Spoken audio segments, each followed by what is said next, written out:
Enchanted Heart by Jacqueline Hardy. Read by Stephanie Nemeth Parker. Chapter 1. Amy grinned as she threw her cap up in the air. College was finally done, and now she could move on with the rest of her life. Her parents clapped from the stands, her father shooting her a thumbs up. Graduates scattered to find their parents or family members, but Amy took a moment to let it sink in. She picked up her cap and wiped it off, then climbed down the steps of the stage. Mom waited with open arms. "I'm so proud of you, sweetie. Valedictorian? Why didn't you tell us?" "I wanted to surprise you." She turned to hug her dad. "I didn't think you'd make it." "I almost didn't. The trial ran long, but we got him." Dad was a lawyer, one of the best in the area, and one day she hoped they'd be business partners. He handed her an envelope. "Congratulations." "What's this?" Amy opened it up and her eyes widened. That's a lot of money." Dad laughed. "You helped with the case, so I figured you could use the money. Besides, you have the trip coming up. Go on a few tours while you're there." Amy shook her head. "I'm there for business. I won't have time." "You always have time to have some fun. That's the first thing you need to remember." He kissed her forehead. "Speaking of which, our reservations are in half an hour. We should probably get going." "Okay, I'll take this gown back really quick and then meet you at the car." Amy glanced around to find her brother. "Where's Tony?" Mom sighed. "He went to the car as soon as the graduation ended." "Sounds about right." Amy handed Mom her diploma and cap and jogged over to the table where they were supposed to check in their rentals and stood in line. It took a bit, so she pulled out her phone and ran through emails. There were several job interviews she was waiting to hear about, and they were supposed to email at any time. Nothing. Hopefully, something would come soon. When it was finally her turn, she stepped up to the front. "Hi, I'm Amelia Sutton." The woman at the table scanned a list of names. "Ah, here you are, and I have to say, you gave an excellent speech today. Very inspiring." "Thank you." Amy smiled. She handed off the gown and took the steps down to the parking lot where her parents were parked. She could have taken her own car, but this was easier. She climbed in next to Tony. "Thanks for coming to the graduation." He grunted and kept staring down at the phone in his hand. Amy shook her head and leaned back against the seat. Now that she was done with school, she didn't know what to do with her free time. "What time is your flight tomorrow?" Dad glanced at her through the rearview mirror. "Noon." Amy checked her flight on her phone. "I'm supposed to be there 2 hours early, just in case." Mom turned in her seat so she could face Amy. "Do you have everything you need?" Amy shrugged. "I'm just going for a summer internship. I figure a few suits, sweats, and PJs, and I'm good." "You're really living it up, aren't you?" Tony rolled his eyes and went back to his game. "Hey, I worked hard to get that internship, and it's overseas. What have you done this year?" Amy took a deep breath. Her brother still got under her skin even after a few years apart while she was at school. Tony smirked. He'd won. Whoever got the other one to lose their temper got bragging rights for the day. Amy elbowed him and chuckled to herself. She missed being around him. She raised her eyebrows when they pulled into the restaurant. "Burgers? I figured we'd go with steak or pasta or something fancy." She climbed out and breathed in the greasy American food smell. "We figured you could get that while you're in Europe. For now, you just get good old American food. Besides, I've heard good things about this place." Dad put an arm around her and squeezed her shoulder. "After this, we can go get some apple pie or watch some baseball or something." Amy laughed. "You really know how to spoil a girl." Buzzing came from her purse, and she shoved her hand into it, trying to figure out which device it was. Not her pager, those batteries had died. Her phone was in her pocket. Her tablet, she grinned. That could only mean one thing. She flipped it open and went straight to her mail app. She'd put alerts on any emails from businesses that she'd sent her applications to, and it had paid off. She let out a whoop. Her favorite firm, well, besides her dad's, wanted an interview. One of these days, all those electronics are going to die, and then what will you do with yourself? Mom opened the door to the restaurant. Put them away, please. Yeah, I will, but Mom, I got the interview. Amy held up her tablet. I'll try to squeeze it in before my flight in the morning. Mom beamed. That's great, honey. Although I'm not sure it's such a good idea to set up an interview in the morning. You have to get there pretty early.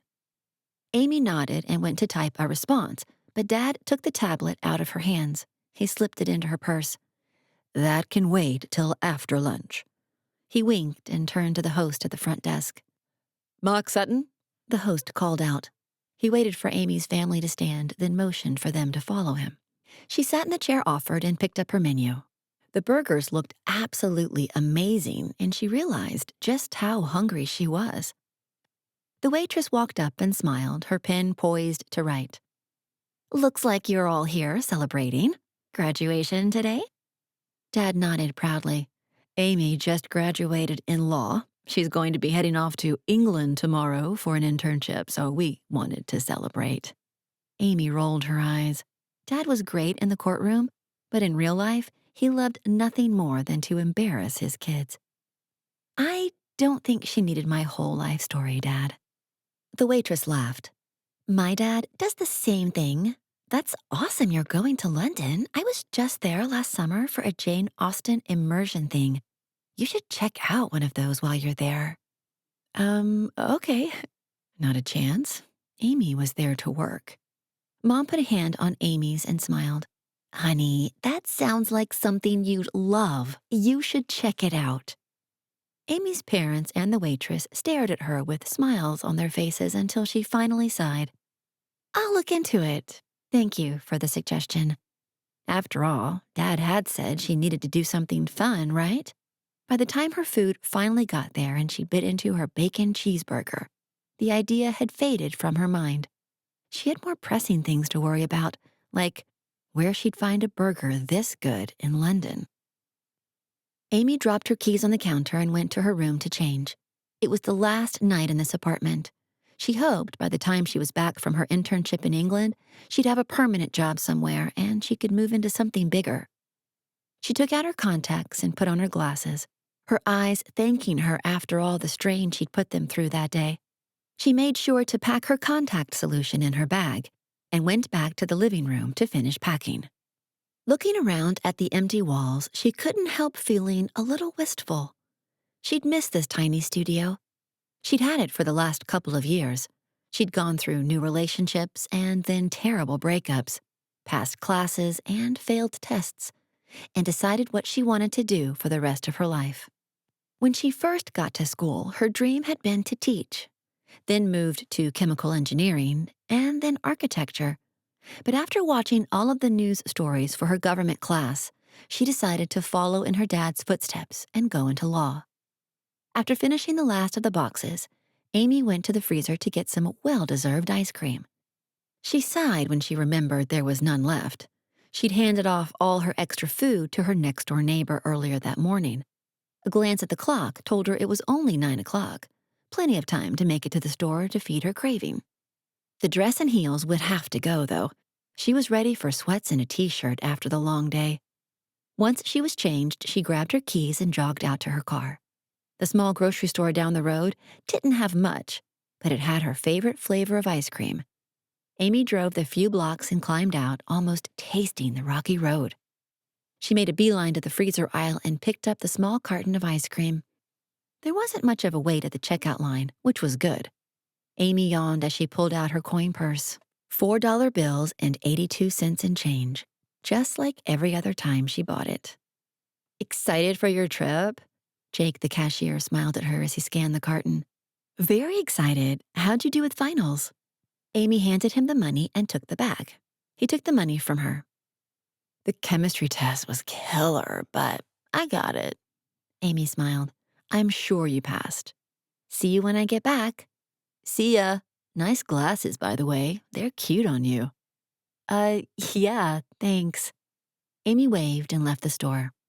Jake was a good friend who lived a few apartments down from Amy. They'd helped each other with homework over the years, Most of their friends thought the two of them would get together, but Amy wouldn't let that happen. Why waste a perfectly good friendship by ruining it with a kiss? Amy stopped at her car and frowned at the envelope that had been left on her windshield. Usually the ads were placed during the day, so this was strange. She grabbed it and unlocked the car door, then set her bag and the envelope on the seat. Voices came from behind her. Oh no. She quickly climbed in and ducked, her cheeks burning. Her ex, Brian, walked past with his arm around his newest girlfriend, the girl he'd started dating while still dating Amy. She fumbled with her keys before finally getting the right one and shoved it into the ignition. Her ice cream rolled back and forth on the seat as she sped away, taking the long way around to get home. If she hadn't needed ice cream before, she did now. Once she was finally in the safety of her apartment, Amy dropped the bag on the counter and pulled out her ice cream. The envelope almost called to her, so she picked it up and took it to the couch so she could open it while she ate. It was an invite to some ball in England. Her name was embossed in gold, and the event was supposed to happen in 3 days, not long after she got there. Strange. But maybe it had something to do with the internship. She'd have to ask when she got there. Amy dropped the invite into her purse and opened her ice cream, determined to forget what had happened earlier that night. Amy pulled her luggage off the baggage claim turnstile and pulled the handle up. London. She was actually here. While her plan was to study up on the internship, now that she was here, touring London sounded much more exciting. The company offered to send someone to meet her, but she told them she could make it to the hotel okay without them. She regretted that decision now. The crowds were huge, and the signs telling her the different options for trains only helped so much. As long as she could get out of the airport, she was sure things would be okay. Amy set her bags next to a bench and sifted through her purse until she found her phone. Her tablet and beeper both showed they had messages, but they'd have to wait. She wanted to get onto the train first. Some companies had directions to their location for travelers, and thankfully, Hale and Schwartz was no exception. She checked the signs to find the right train, then picked up her bags and weaved through the crowds to get to it. Many of the seats were taken, but she was able to find a spot near the back. By the end of the 40-minute trip into the city, Amy had finished all of her emails, and she was ready to sleep for the next 2 days. She waited for her turn to climb off the train, then found a quiet spot in a corner of the station so she could figure out where her hotel was from there. Taking another train would get her a little closer, but this way she could see some of the sights. Plus, it would wake her up a little. She didn't want to go to sleep until bedtime, or she'd never get over the jet lag. The sky was overcast when she left the train station. It was a welcome reprieve from the constant sun in Arizona. She looked both ways to cross the street, and it took a second to realize the cars were driving on the opposite side of the road. That would take some getting used to for sure. Several double-decker buses passed by, taking tourists around London. Amy smiled. That was the perfect way to see the sights, after she dropped off her stuff. A few blocks past the train station, Amy stopped and flagged down a taxi. As much as she liked the idea of walking to the hotel, her luggage was heavier than she'd counted on. She waited for the driver to put her stuff in the trunk and then climbed in. Her legs thanked her. "First time in London?" The driver smiled into the rearview mirror. "Yep, how'd you guess?" The driver chuckled. "The way you're staring up at the buildings, I recommend a guided tour. You'll see more that way." "Thank you." Amy leaned her head back against the seat rest. "What are you here for?" The driver whipped around one of the corners, ignoring the honking from other cars. Amy sighed. People asked way too many questions. "An internship." "Ah, how exciting." He turned another corner. "If you need anything while you're here, don't hesitate to ask. I go outside of the city as well. Brighton, Wimbledon, Twickenham." He continued to name more, but Amy was stuck on one of them. She'd heard it before. Where was that invite? She sorted through her purse and then her backpack before she found it. Yes, the invite had said Twickenham Manor. Did he know about the party? No, it had to be coincidence. Amy ran her finger over the embossing. It almost tingled under her fingertips. Strange. She jumped when the driver spoke again. "Here's my card." He handed it to her and took her cash, then climbed out to get her luggage. Amy stared up at the enormous hotel in front of her. This was nothing like she was used to from home. She took the luggage handle from the driver. "Thank you." "My pleasure, miss. See you round." The lobby inside was huge, with chandeliers, modern furniture, and light music playing in the background. She checked in and took her key with her up to the 7th floor. The room was small, but it was well kept, with images of the English countryside on the walls. She set her stuff in the closet and went to the window to see her view. Hyde Park was just across the street, and Piccadilly Circus wasn't too far away. This was perfect. She took a few pictures. It was too early to call her parents, so she sent a quick email to let them know she'd arrived safely. She glanced longingly at the bed, but headed toward the door. It was time to explore the city. Chapter 2. William opened the door to the carriage and held out a hand. "Welcome to Twickenham Manor." A gentleman and his lady each stepped out. The lady fanned herself while the man gathered their belongings. "I trust we'll find Nellie inside?" the woman asked. "Yes, Mom. She's busy getting things ready for the banquet. There are servants who will help you get settled before dinner." He gave a slight bow and turned to welcome the next set of guests. Each month it was the same. He'd welcome people, they would dine together, dance together, and possibly fall in love. Then they would leave, and he would have to start all over. It wasn't that he didn't enjoy it. He wouldn't have stayed here with Nellie if he didn't like to help with entertaining the guests. It was just that he wondered when it would be his turn to find love. Not that Nellie hadn't tried. There had been a few ladies who had tried to win his heart. But he ached for someone who cared about something more than living in high society. "William! William, there you are!" Nellie was almost out of breath when she finally reached him. "Have the guests all arrived, lad?" "I believe we're waiting for 2 more couples." William nodded toward another couple and turned back to Nellie. "I thought you were helping inside." She nodded. Yes, I was, but I had to find you. I believe there will be more traveling here tonight. We need to make sure that everything is ready." "I checked everything myself. New gowns, names, and backstories ready just for them." William paused.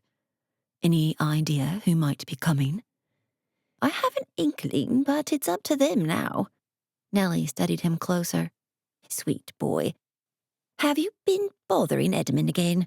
You know how it destroys your suits when you try to replicate his experiments." William's face burned. "I apologize. He was trying to find a way to cure boils and was sure he had it this time. I had hoped to see it happen."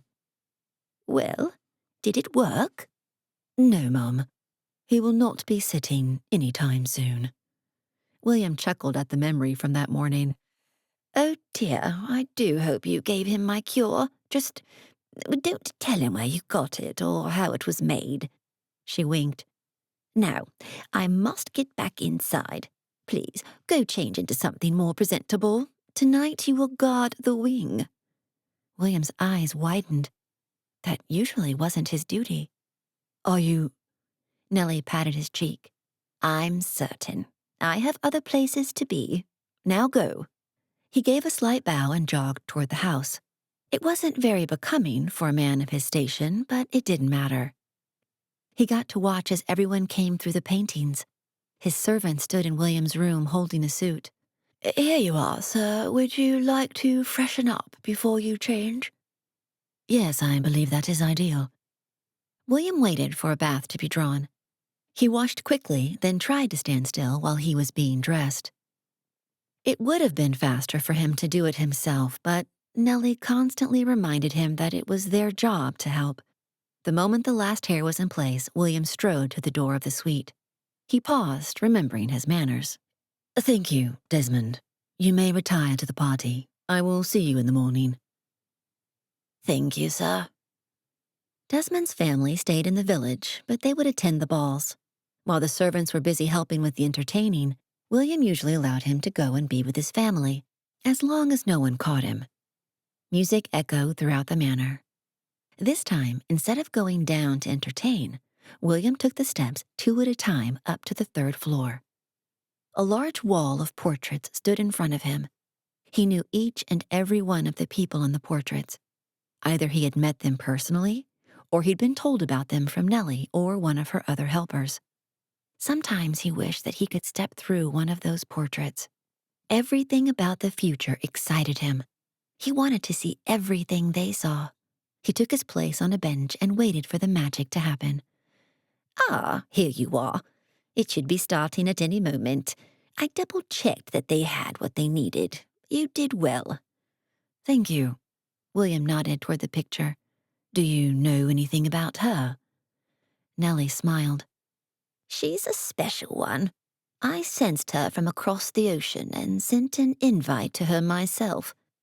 William stood and paced.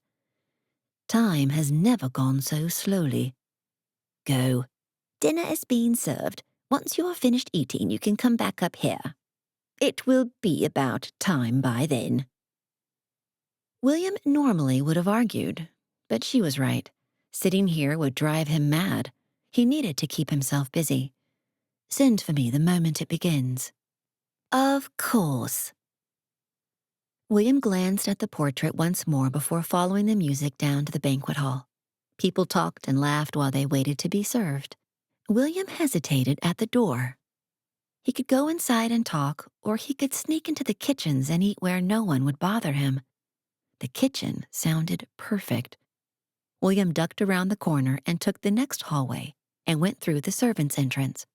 The cooks bustled about, finishing up the banquet they would be serving. The head cook looked up from the roast he was slicing and chuckled. "William, fancy seeing you here." Liam handed a plate stacked high with food from the feast. "I kept it warm for you." "You know me too well, Liam." William took the plate from him and sat at the small table in the corner. The food was delicious as usual. Ham, potatoes, fruits from their orchard, mince pies, and bread. William scooped up the last of his potatoes and stood. That had taken all of 10 minutes. There was still an hour before they would show up.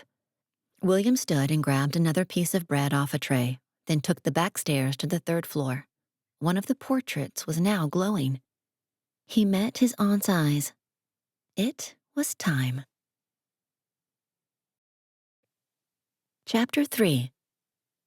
Amy climbed off the double-decker bus and took a picture of the London Eye. It was massive, so only part of it could even fit in the picture. This was her last stop before heading back to the hotel. Even though she'd stayed up until dark last night, she was still exhausted and wanted a nap. No, needed a nap. She would catch the next bus to the hotel. For now, she wanted to find a few souvenirs to send home. Merchants lined the streets selling anything they could to tourists. Amy picked out a hat for Tony and a Big Ben statue for her mom. Dad definitely needed one of the double-decker buses. His idea of fun was going to car shows, and he would love something like this. Amy grabbed the bag from the merchant and pushed her way through the crowds to get to the bus stop. A double-decker bus pulled up, and Amy hopped on. The guide's voice came over the loudspeaker to welcome the new guests onto the bus, but Amy was too distracted to acknowledge him. Amy leaned her head against the window. The guide's explanations of the sights washed over her as the scenery passed by. It wasn't too far back to her hotel, and she had to make sure she didn't miss it. But after all that travel... "Miss?" Amy jumped. She looked up into the kind face of the guide. "Oh, sorry, it's been a long day." "Travel will do that," he chuckled. "We are at the end of the route, and we need to do some maintenance. If you'd like to climb on one of the other buses, you can get to where you need to." "Thanks." Amy gathered her bag and umbrella and climbed off the bus. The sounds and smells of Piccadilly Circus washed over her. The bus had barely gone past her hotel. It was a relief. She could have ended up on the other side of the city. She weaved her way through the crowds and took refuge inside the hotel lobby. The elevator was full of tourists as she rode up to her floor. She had to push her way through them to get out on her floor, but finally she was in the quiet of her bedroom. Amy dropped her umbrella on the small chair next to the table and curled up on the bed. She kicked her boots off and rolled over, ready for a long nap. Something rustled under her, so she rolled over and pulled the invite out from under her. She moved to drop it on the table, but couldn't help studying it. As tired as she was, Amy was drawn to the invite. The whole thing about how she got it was just plain strange. But still, it couldn't hurt to go, right? It probably could, but it was still tempting. Dad's words went through her head again. You always have time to have fun. She'd been touring since she got here, but this ball was something completely out of the ordinary for her. When would she have a chance to do something like this again?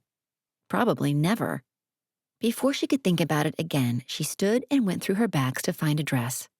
A few skirts, a pantsuit, but nothing that said ball. She bit her lip and her eyes wandered back over to the invite. It was time to go shopping. The cab pulled up in front of Twickenham Manor a few hours later. Amy checked her hair and makeup one more time in the mirror. It wasn't much, but it would work. The dress she'd picked was simple, but she loved the way it flowed around her legs every time she walked. Thanks again for driving me all the way out here. Amy handed the driver some cash. Think you could pick me up at midnight? Of course, he smiled back at her. You look beautiful. Now go get him.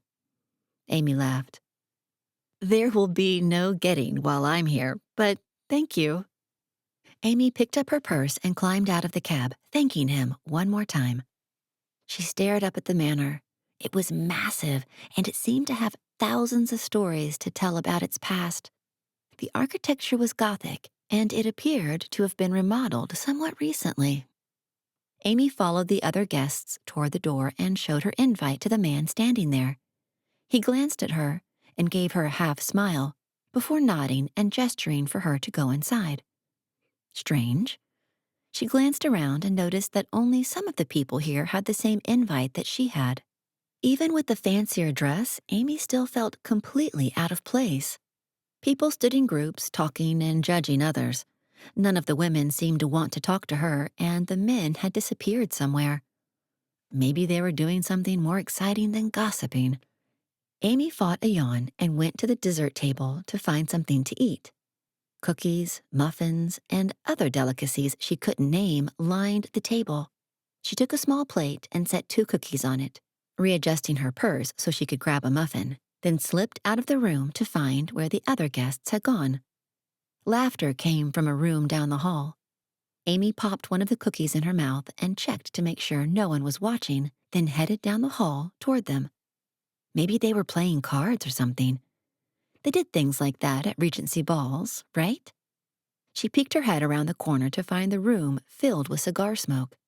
The men were gathered around the table dealing cards for a game. She hesitated. She'd just bought this dress. If she went in there, she would never get the smell out of it. Okay, so maybe not. The thought of going back to the hotel was instantly pushed away. The poor driver had brought her all the way here, and she was going to stay. She ate another cookie while she decided what to do.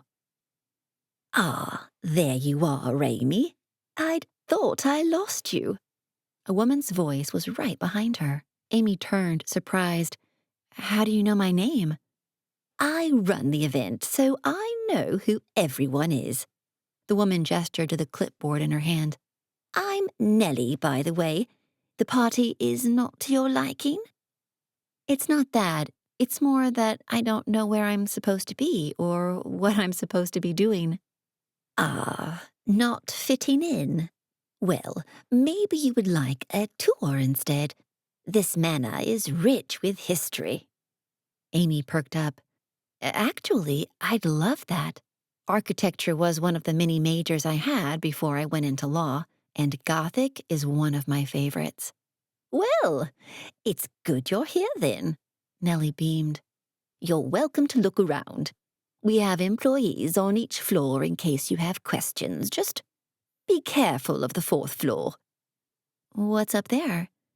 Nellie's eye had a definite sparkle to it when she smiled. "If I told you, that would make you want to go up there even more." A servant hurried up to them and leaned forward to catch his breath. "It's time." "Ah, I will be right there." She turned to Amy. "Enjoy." That was even stranger. Who would let a guest just wander through the building? Oh well. Amy shrugged and headed in the opposite direction. She finished the last of her treats and looked around for a garbage can. When she didn't find one, she folded her plate and put it inside her purse. There had to be a garbage around here somewhere. More laughter came from the card game room, but Amy didn't care. There was a whole house to explore. But first, Amy couldn't help it. Maybe it was being here. Maybe it was the fact that she'd already gone way outside of her comfort zone. Whatever it was, it didn't matter. The moment Nellie said she needed to be careful of the fourth floor, Amy knew she had to see it. Always businesslike, always practical, and here she was doing exactly what Nellie had told her not to do.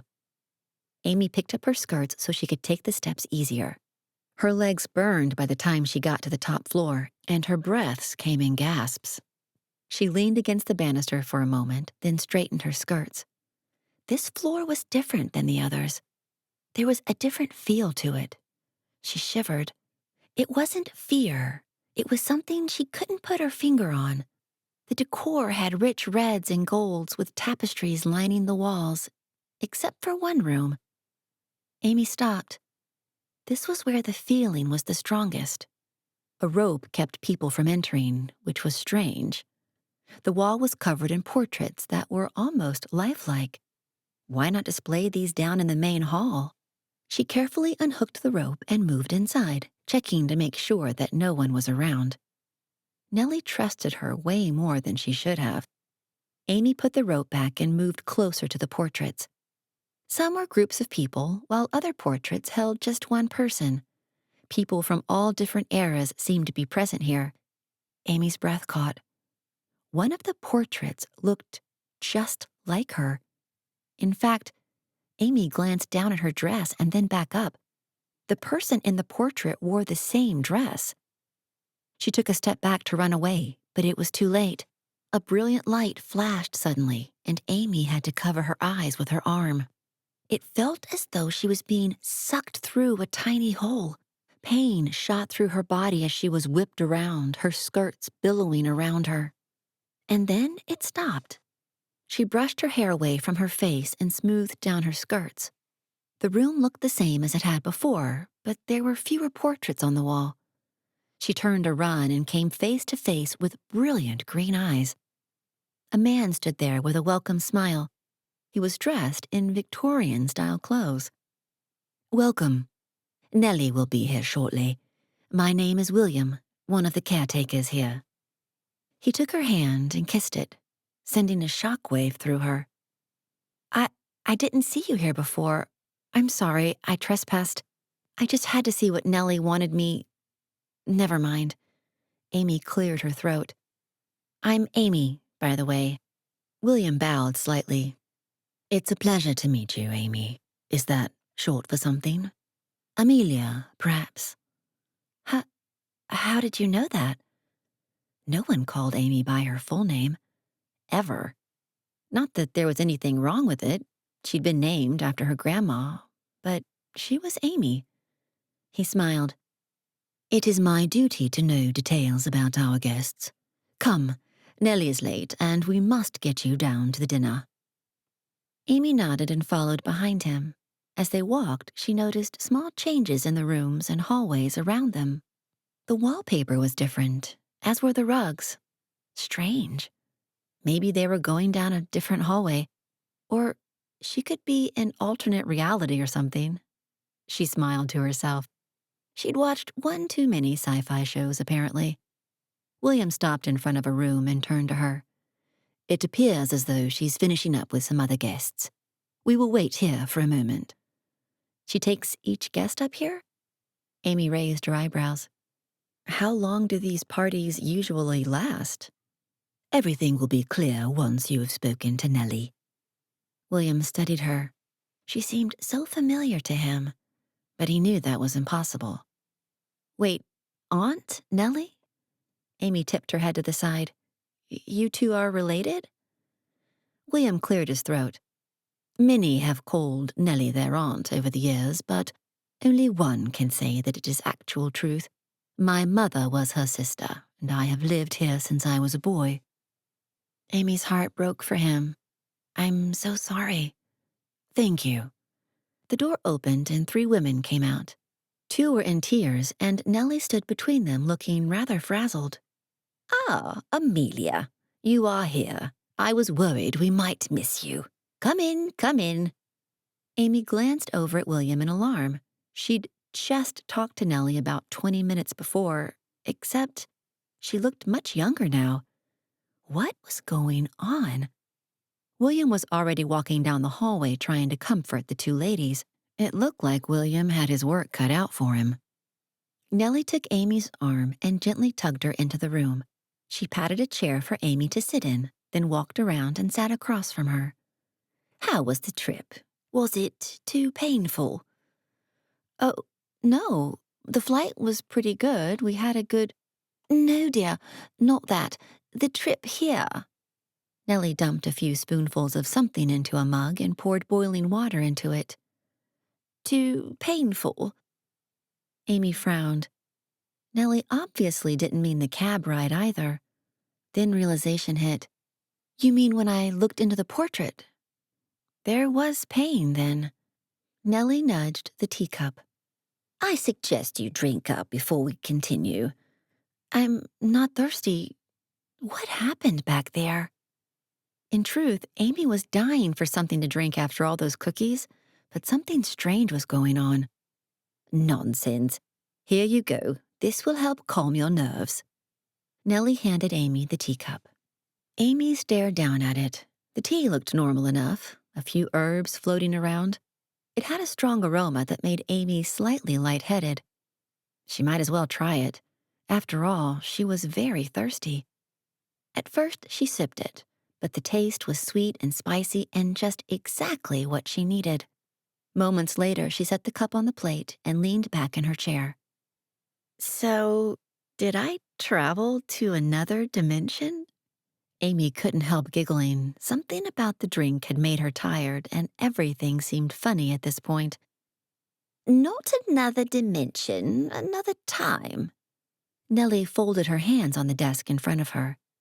I'm a fairy. Amy blinked. She was out of it, but she wasn't that far gone. Did you just say fairy? Nellie nodded. I am in charge of keeping this house. It's rather important. I help people find their matches. I broke the rules to send that invite to you before you left America. But there were special circumstances where you were concerned. Right, so what time are we in then? Amy rubbed her forehead, trying to concentrate. You are in the year 1870. Sure, because that makes sense. She shouldn't be taking this so lightly. She had things to do, places to be, a job to do. Her job. Amy scrambled to stand. I can't be here. I have to go back or I'll get fired. It's all right. Your job will be there when you return. Nellie mumbled something that sounded suspiciously like, if you return. Amy narrowed her eyes. What do you mean, if? Nellie chuckled. Sometimes people will go back to their own time with the person they fall in love with. Others choose to stay here. Why would they choose to stay here? Many reasons. They have duties they can't leave, they fall in love with the time period, or they just like a simpler life. Amy reached for the doorknob. Sounds good for them, but I really do need to go back, so do I just travel through my picture again or something? Nellie stood and met Amy at the door. The ley lines make it so that people can only travel on the night of the full moon. You will not be able to travel again for another month. You mean I'm stuck here? Amy leaned against the door. "This is what I get for being spontaneous." Nellie patted her shoulder. "Just give it a chance. I believe you will learn to enjoy it. But for now, we must get you ready for dinner. You'll meet with the other two and then go down together. Remember to go by Amelia. I am sponsoring you to be here from America." "Got it." Amy shook her head and she left the room. This was all too much. Maybe she could duck out right after dinner. William stood waiting for her. "Hello, Amelia. I trust my aunt filled you in with what is happening?" "Mostly." Amy allowed him to slip his arm through hers. She was still a little dizzy and his arm was strong and sure. "So, you guys just do this all the time?" "It is our duty." William led her into a room full of gowns. "Aunt Nellie has set out gowns that she believes will fit you. Here are yours. Try one on quickly, we are going to be late." Amy picked up a red gown and held it out. It looked like it would fit, but Amy preferred to stay in the one she was wearing. Several servants rushed over and had her undressed and the new gown on her within moments. Amy's face burned as she was whisked over to a table where they pulled her hair up into a bun on top of her head. She was handed gloves to wear and a fan to hold. She stood and admired herself in the mirror. Not bad. The bodice hugged her curves and the wide skirts weren't as uncomfortable as she'd expected. She picked up her purse and went to the door where William stood just outside. "You can't take your bags with you. I apologize." William snapped his fingers and one of the servants took it from Amy to set it next to her things. William held out his arm. "It will be kept safe while you are away, I assure you." Amy glanced longingly back at her purse. All of her electronics were in there. Her phone, her tablet. She always had them with her. "Where are the others?" "Just up ahead with their escorts." William patted her hand. "We will find someone for you soon." "No, I'm good. I'll be fine without an escort." Amy's thoughts drifted to Brian, the guy she'd planned to marry, until he broke her heart. "I don't know anyone." William was silent for a moment. "I will be your escort, if that is what you wish." Amy glanced over at him. "Is that allowed? Aren't you the help or something?" "Aunt Nellie is the matron, and I help. People respect us. They will say nothing about me being your escort." William met her eyes. "If that is your wish." Amy finally nodded. "Please." "Very well. I will inform Nellie of the change of plans."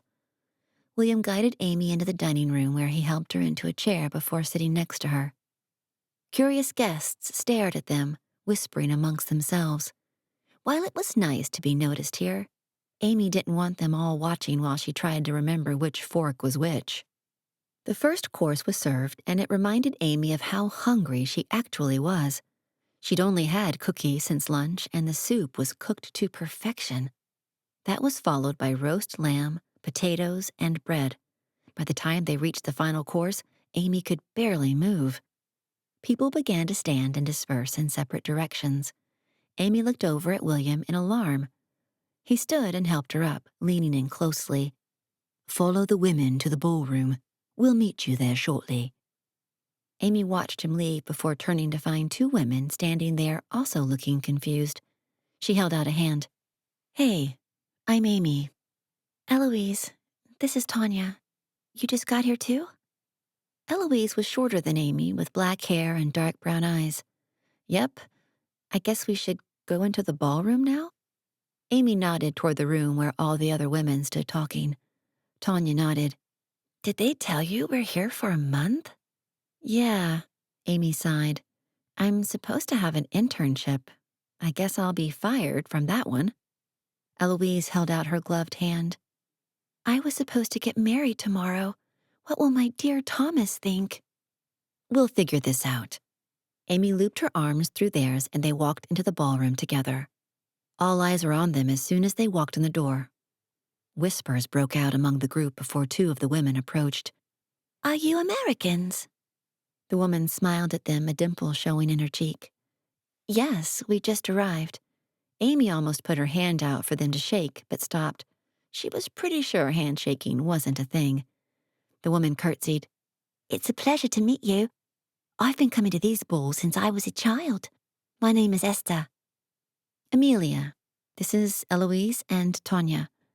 Amy held in a sigh. Apparently, she would be talking for all of them that night.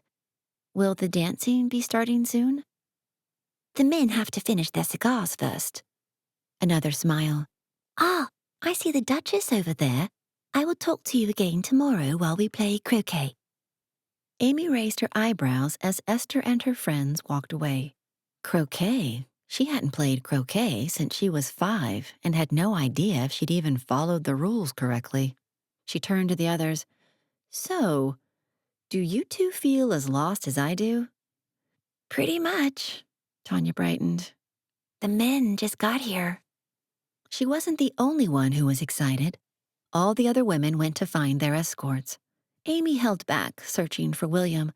Hopefully he wasn't off kidnapping more people for this matchmaking ploy of theirs. "I see you met a few of the local ladies." William's voice made Amy jump. She turned to find him standing there, smiling. "You scared me." "I apologize. I assumed you saw me when I walked in." William clasped his hands behind his back. "The music should be starting at any moment. I do hope you learned the dances before coming here." "No one taught me anything to do with this time. I had no idea this was going to happen." Amy smiled at Eloise, who seemed to be head over heels for the Duke who stood talking to her. "Did you not read the invitation from Aunt Nellie?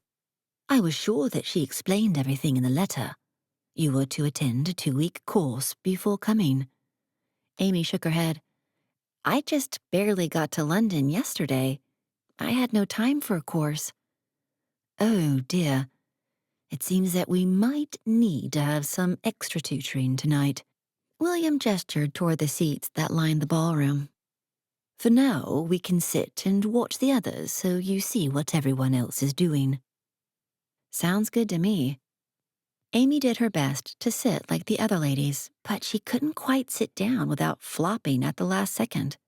William chuckled, then cleared his throat. "I apologize for laughing. You will soon get used to it." Amy smirked. "I doubt it." "You are not the first who has struggled with these gowns. Even those who have grown up in this time cannot sit in a dignified manner." Amy certainly didn't see anyone else struggling. They all looked like they did this every day, which they probably did. Even Eloise and Tanya looked like they had the hang of it. Amy watched the dancing, her eyes drifting to 3 girls in the corner. They were dressed in fine clothes, but they looked miserable. "Who are they?" She nodded toward them. William followed her gaze. "Ah, we found them living in the streets on one of our trips into London. They lost their mother and their father is very ill. Nellie kindly took them in, but I am afraid it has done no good." The ladies fidgeted and tried to adjust their dresses. Those around them either glared or ignored them. "What do you mean it's done no good?" "If they were on the streets and they're here now with food and clothes, that's done plenty of good." The flare of anger surprised Amy. She didn't like seeing people treated poorly. That's partly why she went into law. But in a society like this, they should have been taught. "That is not what I meant." William sighed. "We are speaking of 2 entirely different things. You are used to comforts. We are taught how to move, act, dress, all so that we can marry someone who is higher than our station, so that we can provide better for our children." Amy shook her head. "What good is that when they don't even know what they're doing? If anything, they've been made into more of a laughingstock." William chuckled. "My, you really are a feisty one." He had no idea. Amy pushed herself up off the chair and started toward the group. She could at least talk to them so they weren't alone. A tall man with a rather spectacular mustache stepped in front of Amy. "Pardon me, I was hoping you would do me the honor of dancing with me." He bowed slightly. He was handsome, besides the mustache, but Amy was on a quest. "Thank you, but no. Amy smiled and took another step, but William took her arm. He pulled her back toward the man. I must apologize for our guest's manners. She would love to dance with you. Amelia, this is Stefan, Duke of Kensington. Amy fought the glare she wanted to shoot at William and smiled instead. Yes, what he said. Stefan bowed again, then held out an arm for Amy. They went out onto the floor and got into position. She prayed it was a waltz because that's all she knew. When the music began, she breathed a silent prayer. She would have to grill William later to learn all the other dances. Are you enjoying the ball? His voice was pleasant, but Amy had to avoid looking at him so she wouldn't focus on how his mustache moved up and down while he talked. I am, thank you. She counted out the steps of the waltz to stay on the beat. I have not seen you before. Are you here to visit with Nellie? Amy hesitated, trying to remember what she was supposed to say.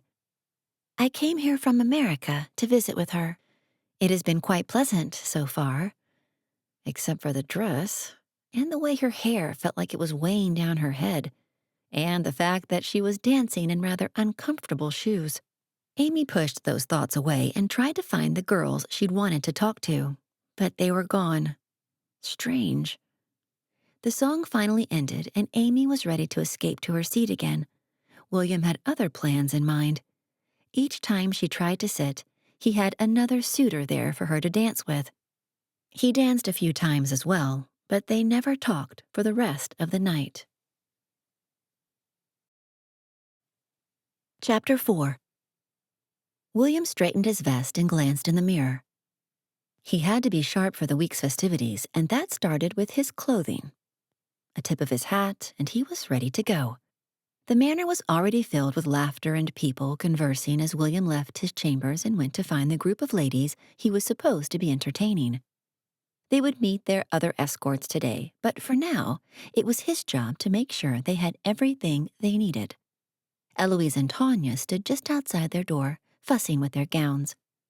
Eloise brightened when she saw William approaching. I was afraid we would have to try to find our way down to breakfast, she curtsied. No need for that. I'm no royal. William took her hand and kissed it. We will go once everyone is ready. Eloise exchanged glances with Tanya before looking back at William. We don't know where Amelia is. She got dressed and rushed out before we were even out of bed this morning. William frowned. You were all told to stay in your rooms until you were escorted downstairs. Tanya nodded. Yes, we know that. I tried to stop her, but she ignored me. William sighed. Very well, follow me down to breakfast, and then I'll try to find her. They walked down to the banquet hall, William nodding at those they passed. He stopped just outside the room. Remember your parts. Do not let them know where you are really from. I will be back with Amelia as soon as I find her. He bowed and opened the door for them to enter, then rushed down the hall, checking several rooms to see if she escaped into one of them. He stopped at the ballroom and caught sight of her through the windows. She was out in the gardens. William smiled. She was in his favorite place to hide. He made sure there was no one around before crossing the floor. He threw open the doors and strode into the gardens, the fresh, chill air greeting him. Birds chirped in the bushes and a horse whinnied in the distance. The lush garden begged him to enter, and he was more than happy to oblige. Amy had to be in the area somewhere. He just hoped he could find her and get back to the banquet room before they were finished eating. Muttering sounded to the right of him. Amy. He crept forward and stopped, wondering what in the world Amy was doing. She stood in the center of the garden, holding a strange contraption. He'd seen others holding them before, but they always put them away before he could ask what they were. Amy held it above her, turning in circles. With a sigh, she shoved it into her bag and pulled another item out, repeating the process. William's curiosity got the better of him. He simply had to know what she was doing. You are supposed to be dining with the others. William stepped out from behind the bush, walking slowly. If he spooked her, it was possible he wouldn't get to find out what those things were. I wasn't hungry. Amy readjusted the strap on her shoulder. What are you doing out here? Aren't you in charge? William chuckled. No, I just do whatever Nellie tells me to do. Oh, Amy cleared her throat. I guess we have to get back to the house. Yes. William hesitated. May I ask what you were doing? What do you mean? Amy tilted her head to the side. William pointed to her bag. Those things in there. What were you doing with them? Amy blinked and pulled out a small object. You mean these? Yes. What is it? William wanted to snatch it from her and learn everything he could about it. It's a phone.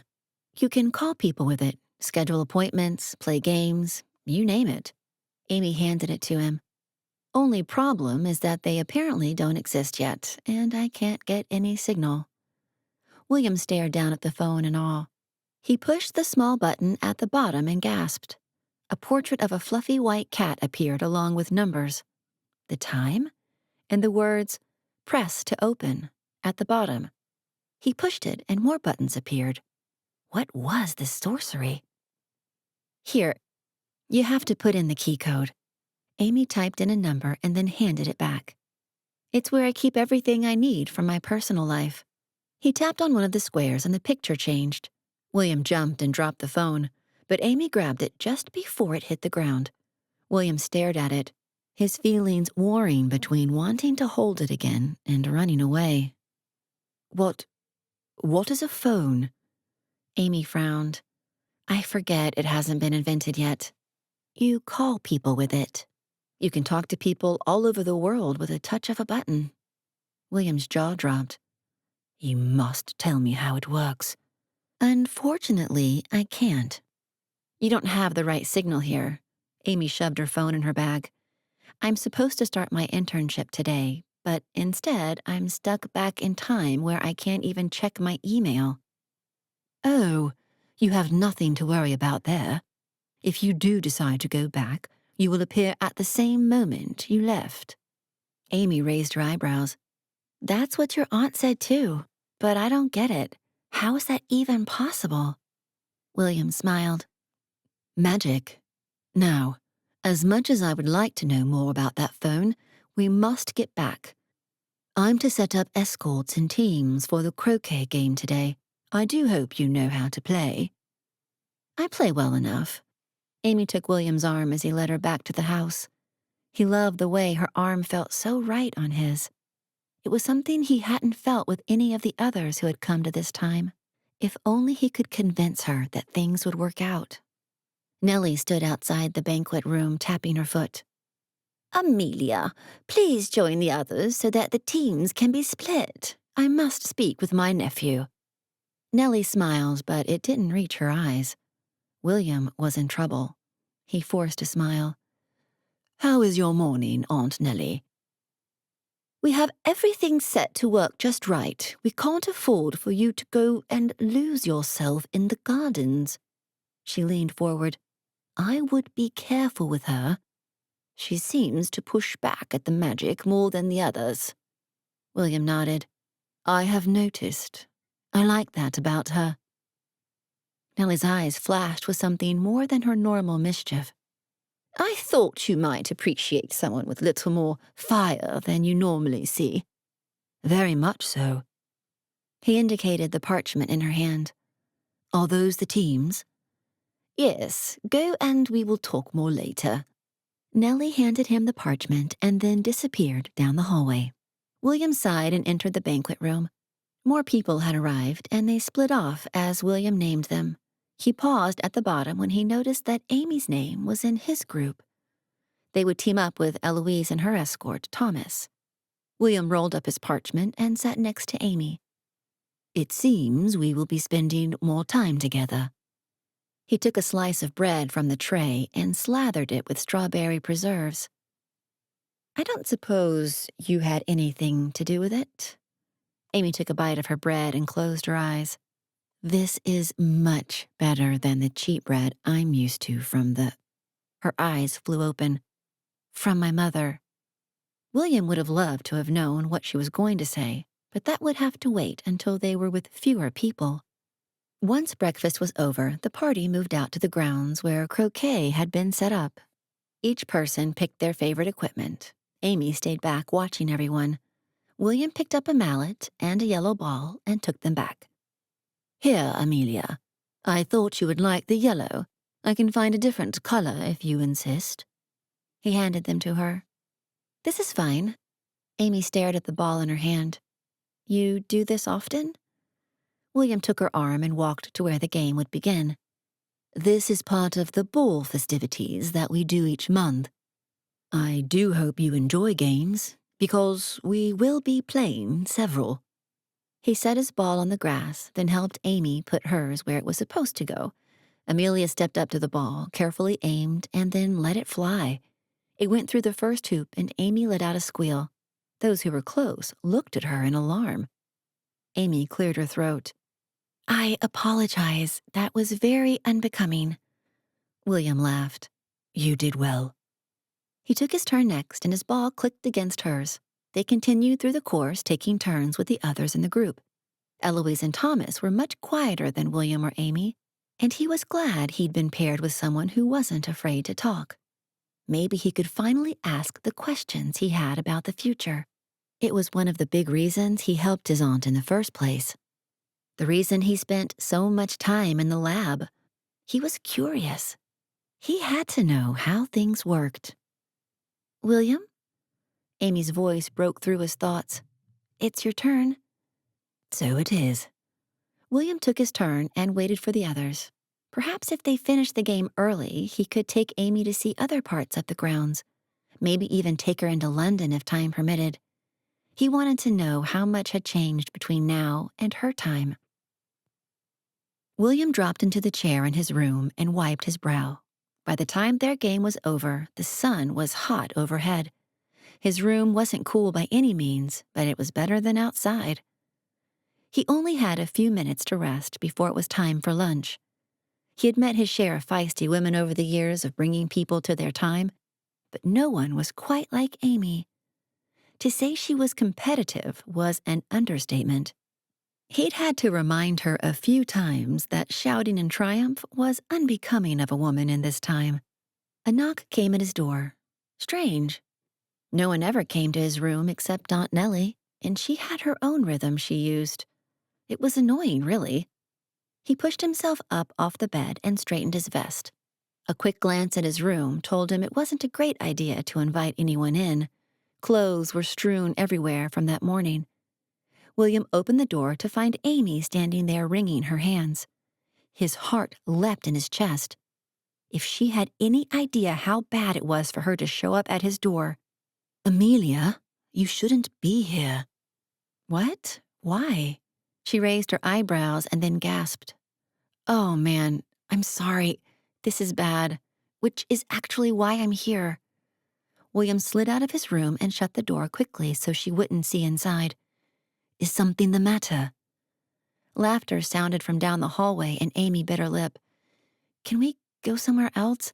The gardens, maybe?" "There will be people working on the flowers at this time." William tapped his chin. I know where we can go. Follow me." William checked to make sure Nellie was nowhere in sight, then ducked down the hallway to the left. He passed several rooms, the kitchen, and was halfway up the stairs before he realized Amy wasn't following. He retraced his steps and found her staring at the kitchen. He took her elbow and led her farther inside. "Amelia is feeling hungry. Is lunch ready?" "We were just about to start plating." Liam wiped his hands on a cloth. "Could I possibly have some of it placed in a picnic basket?" He leaned in. "I wanted to take her out for a walk." Liam grinned and nodded. "Baskets are in the back. Don't let Nellie find you here. She's quite a temper this afternoon. Something about one of her guests not having any manners." Amy shifted next to William. Nellie could have been talking about her, but he doubted it. While Amy was a little loud, she was courteous to the others and went out of her way to help if needed. Perhaps more than most ladies would. "You never saw me here." William placed a coin in Liam's hand and went to find a basket. He came back to find Amy leaning against a wall, nibbling on her thumbnail. Something else he needed to talk to her about. Amy pushed off the wall and helped add bread, cheese, meat, fruit, and a bladder of water into the basket. William put his fingers to his lips and checked the halls before guiding her out a side door. He took the familiar path to an old building in the back of the manor. Most people didn't pay attention to the area back here. They were too busy with the gardens and living the social life, and that's exactly why he liked coming here. Edmund looked up from his microscope, his white hair flying out in every direction. "William, you're back. I didn't think I would see you again until the end of the festivities."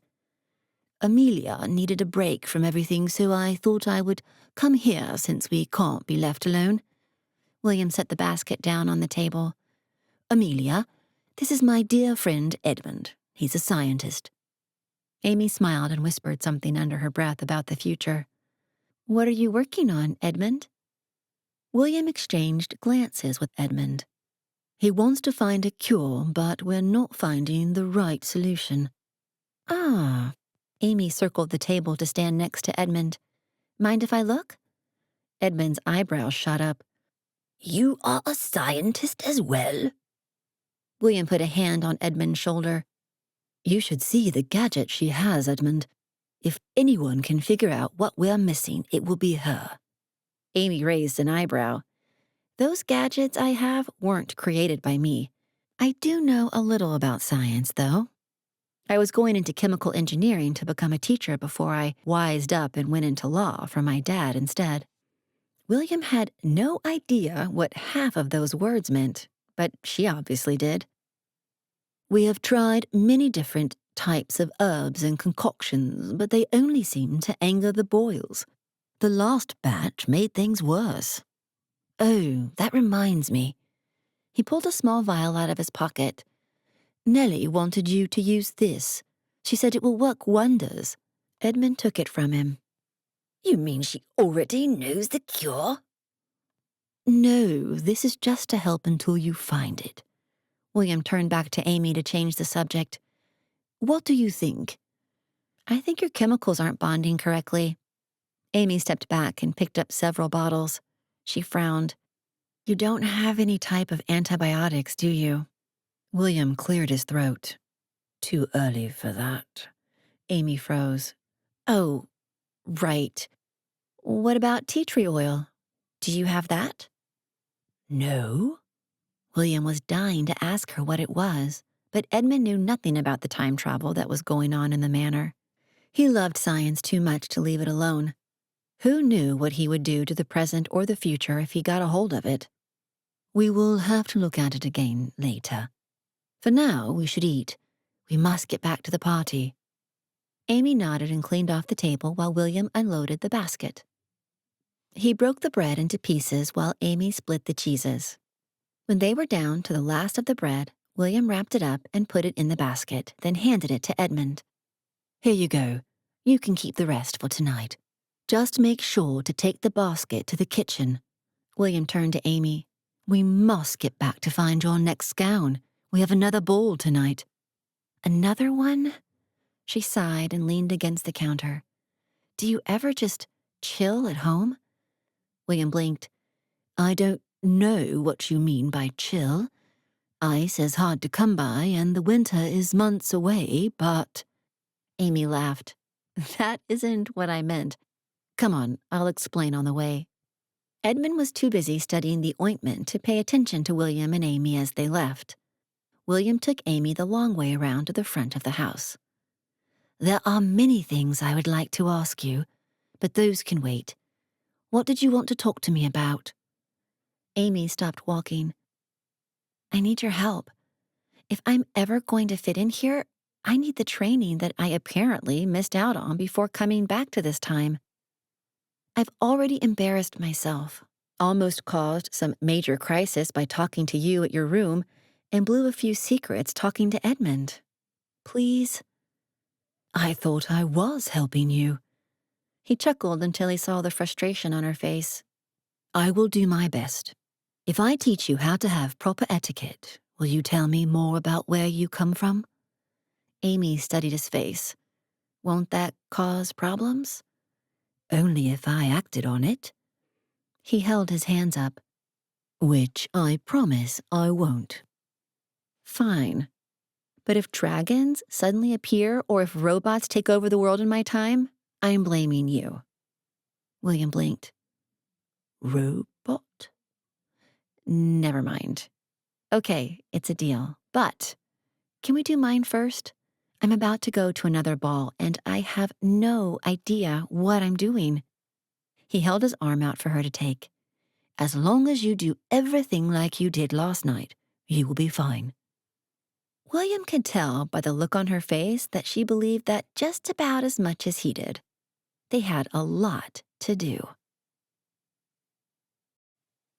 Chapter 5. Amy couldn't breathe. Literally. The corset squeezed her ribs into her lungs, and her heart felt like it was being squeezed. Can we loosen this just a little, please? She managed to get away with wearing a dress with no corset the night before, but the dress they'd picked for tonight wouldn't work without it. The servant ignored Amy and kept adding layers. Amy had to lean forward against a table, forcing herself to breathe no matter how shallow it had to be. This was not what she signed up for. Although she was pretty sure she hadn't signed up for any of this. Go to a ball before work. How hard was that? And now she was back, 150 years? 200 years? When she wanted to get away from her past love life, this wasn't exactly what she meant. Miss Amelia, you're going to be late. Amy stood up and blinked away the spots. If the other ladies could do this, she could. Of course, they were used to it. Although the fainting spells she'd always heard about made sense now. She walked slowly until she could get her breath. William's eyes widened when he saw her just outside the door. Lady Amelia, are you ill? I can't breathe. Other than that, I'm wonderful. Amy leaned against the door. I'll be fine, though. William turned to the servant. Loosen the strings, just a little. She's going to pass out if you don't. But, sir... Do it. I'll face Nellie's wrath. William helped Amy back in and closed the door. Amy leaned against the wall, breathing in sweet air as the ties were loosened. Thank you. Thank you. I cannot loosen it further than this, or the gown will not fit correctly. The servant didn't meet Amy's eyes. You don't have to. This is perfect. Thank you. Amy waited for her to finish putting the gown back on and then opened the door. William stood and walked over to her, offering his arm. You look beautiful, milady. Amy wasn't usually one to blush, but she could feel the warmth creeping up her neck. She placed her arm on his, and they went toward the banquet hall. Thank you, sir. William chuckled. You don't need to call me sir when it's just the two of us. Tonight we have a banquet. Then we go to the smoke room while the ladies socialize. There might be singing and games after that. Wait, no dancing? I thought you said there was a ball. If I told you that you would be playing games and talking to the other ladies, would you have dressed up like this? Amy glanced over at him. Probably not. William grinned. Precisely. I'll try to spend time with you, but I might be stuck with the other gentlemen. Listen to them. Learn their nuances, their way of speaking. This will be the best teacher. And if they ask me anything? Answer the best you can. Don't draw attention otherwise. William put a hand over hers. You will be fine. Once we are back in the same room, I won't leave your side. Thank you. Amy entered the room and sat at the table, or at least she tried to. The dress prevented her from dropping into the seat like she usually did. William pulled the seat out farther, and Amy carefully slid down into the chair. She wasn't going to be able to eat with how tight this dress was, but she would try. Bread and cheese only kept her full for so long. The night before, Amy wondered why the other ladies picked at their food while she enjoyed hers. Now she understood. Even though she put the same amount on her plate, she couldn't get herself to put it in her mouth. William watched her from across the table and made a motion for her to eat. She sighed and took some of the bread. That wouldn't be so bad, right? Eating it was fine, but it wasn't filling. Amy shifted in her seat to get more comfortable, and if she sat up and sucked in her stomach, she could get just enough space in her corset to be able to eat. Her neck stiffened while she leaned forward to put food in her mouth, then she allowed herself to relax. William raised an eyebrow and shook his head. Amy didn't care, though. She wanted to eat, and this was the only way to do it. When everyone stood up to leave, Amy awkwardly pushed herself out of her chair. She didn't care if this was the style or not. She wasn't going to wear a corset ever again. The other women had already split up into their cliques by the time she got to the room. She could have just gone to sit by herself, but that would require actually sitting. And that wasn't happening again. Not until she got this gown off. Not that it wasn't beautiful. The rich navy blue was one she'd always loved, and even though she wasn't a huge fan of lace, it just worked with this gown. And the way it swished against her ankles. "Where were you today, Amelia? We looked all over for you." Eloise's voice made Amy jump. "I escaped to the gardens. I wanted to meditate." The way William had slipped out the back door told Amy that it wasn't exactly okay for them to go see Edmund, and she didn't want to get him into trouble. "What did you need?" Eloise shrugged. "Nothing. We just figured that since you're the only other one that is dealing with the same thing we are, you'd want to hang out. But then," a smile played at her lips, "you've been hanging out with William a lot lately." Amy blushed again.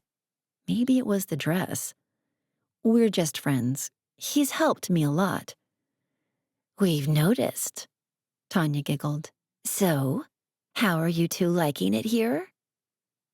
Eloise sighed. "I adore it.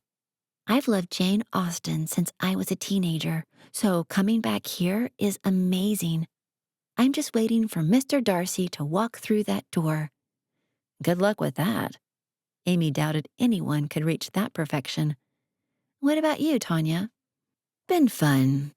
I'm ready for more of the outdoor activities, though. I've always wanted to go on a fox hunt." "Did I hear fox hunt?" A tall blonde man came up behind Tanya and smiled down at her. "We can arrange that." Tanya seemed to melt under his gaze. Apparently, she was enjoying it a lot more than what she let on. "Oh, that would be wonderful. Ladies, this is Lord Alfred. He owns an estate a town over from here." "It's a pleasure to meet you, Lord Alfred." Amy held out a hand, and he bent down to kiss it. "You are Amelia, are you not? I hear you won the croquet game earlier this afternoon." His eyes danced. She was never going to live it down. But hey, she'd won, right? "I did. It was quite exhilarating." William joined them a moment later and stood next to Amy. "Are you ladies ready for a game of charades?"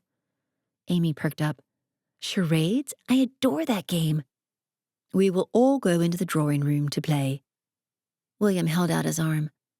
A lot of the group had already gathered by the time they got to the room, so William found them 2 chairs to sit in the back.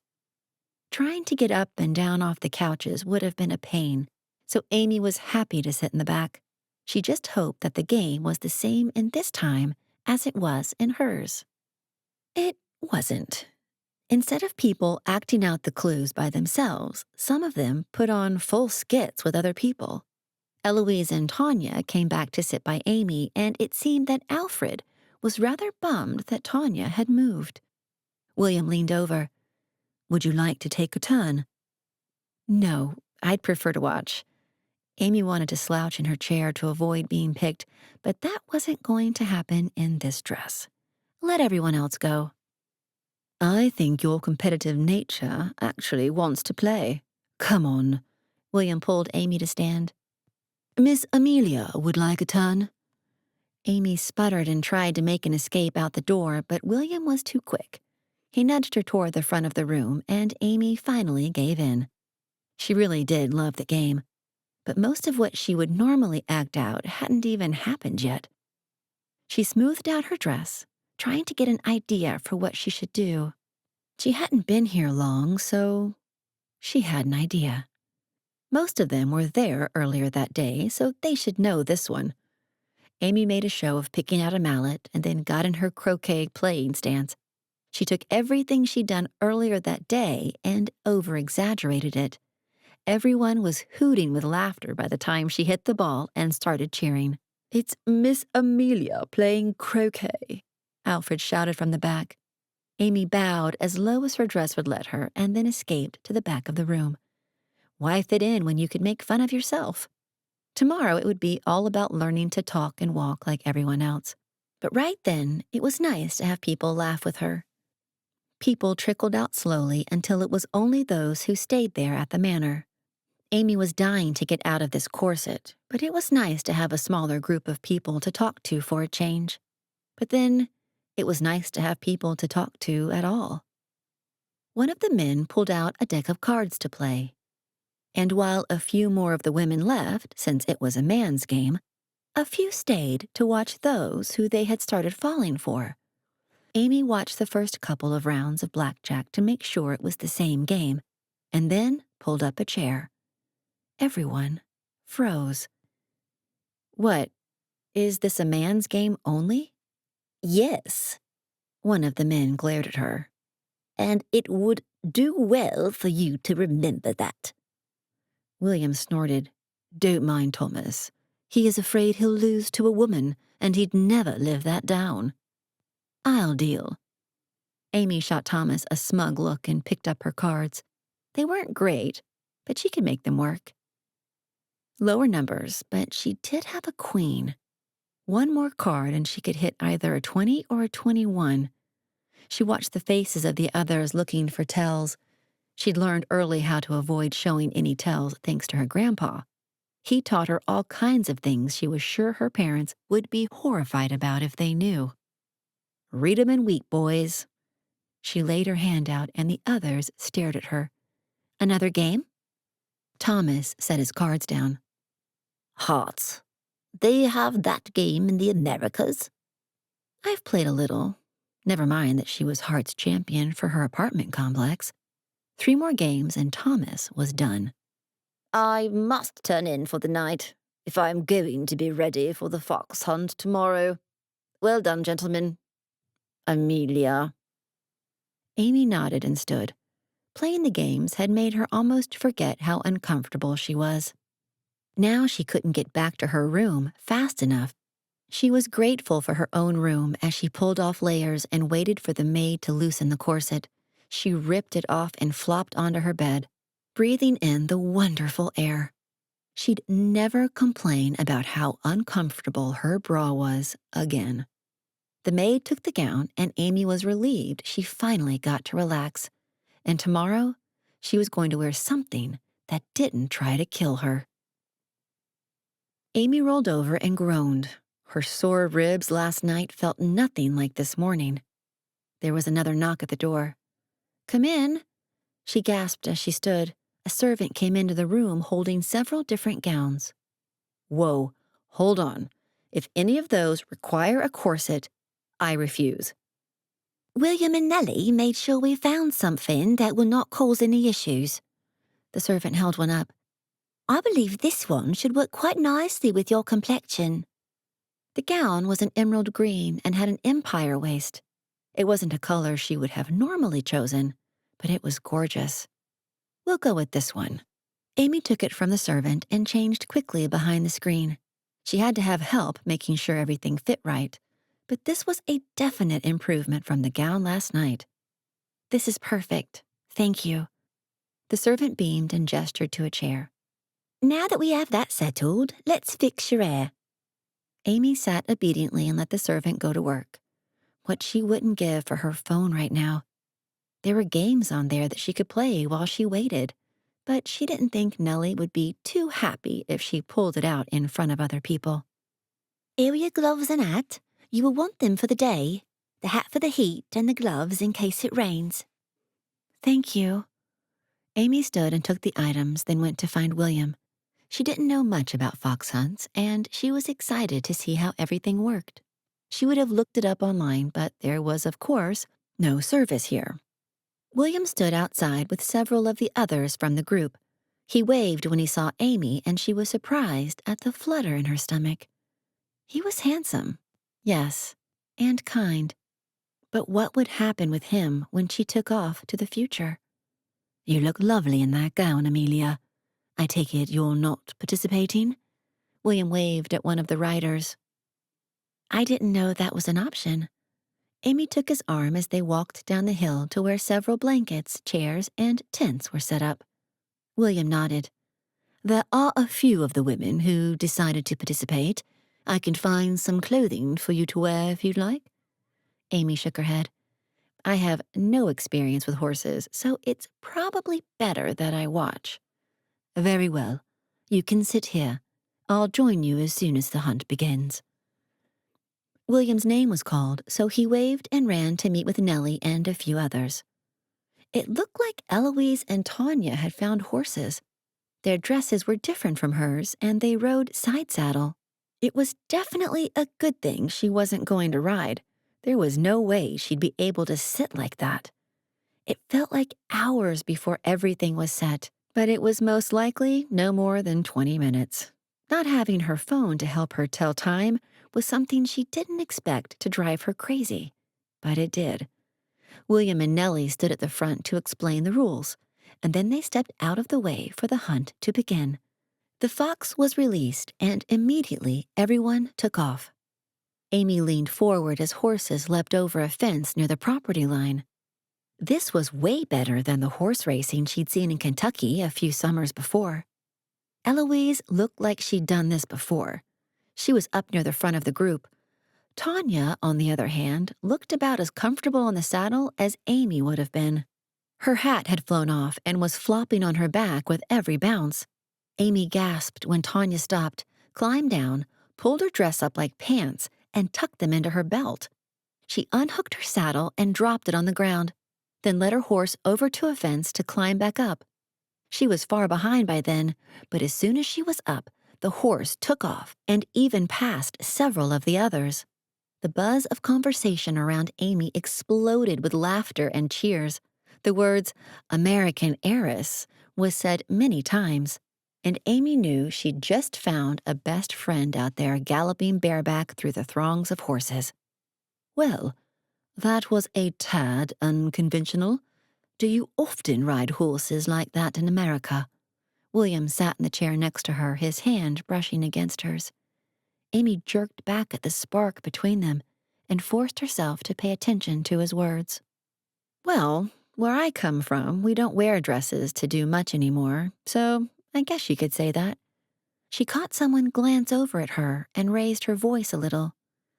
"Why women can't ride on a normal saddle is beyond me.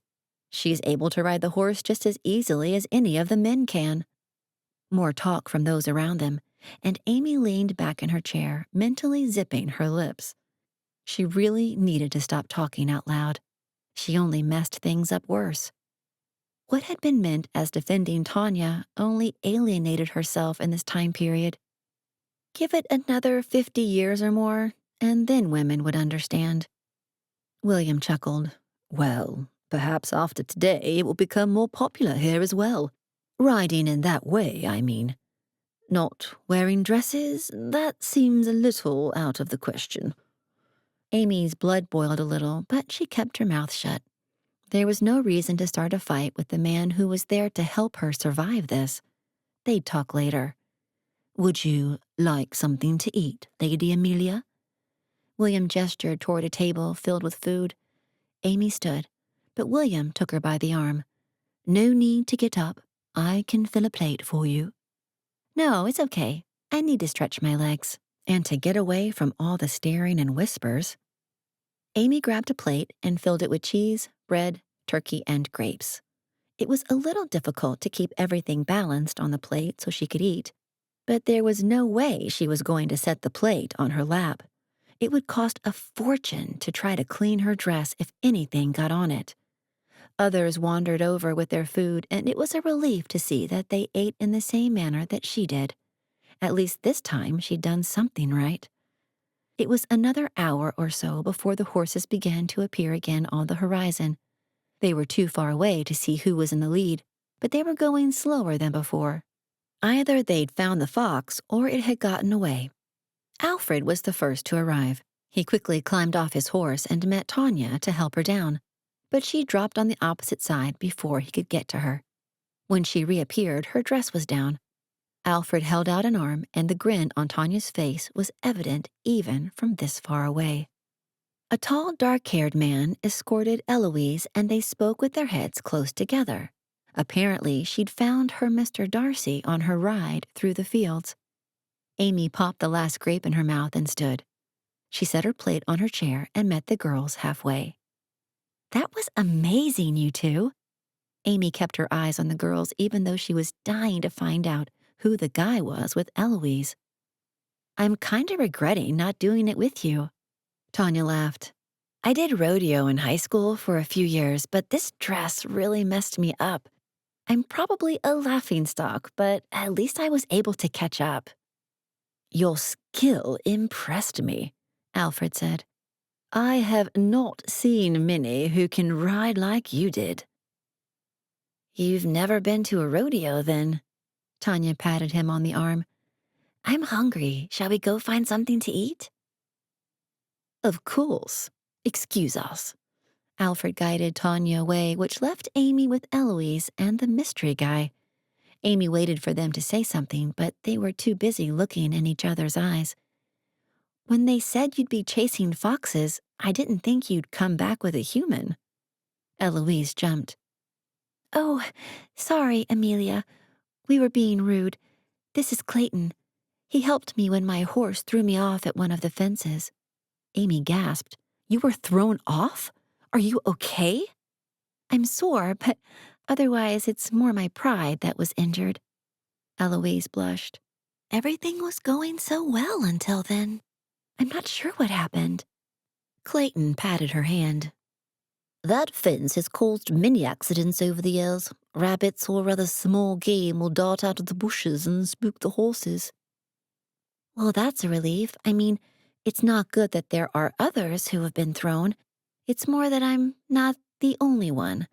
But I was the lucky one who had someone there to help me." She batted her eyes up at Clayton.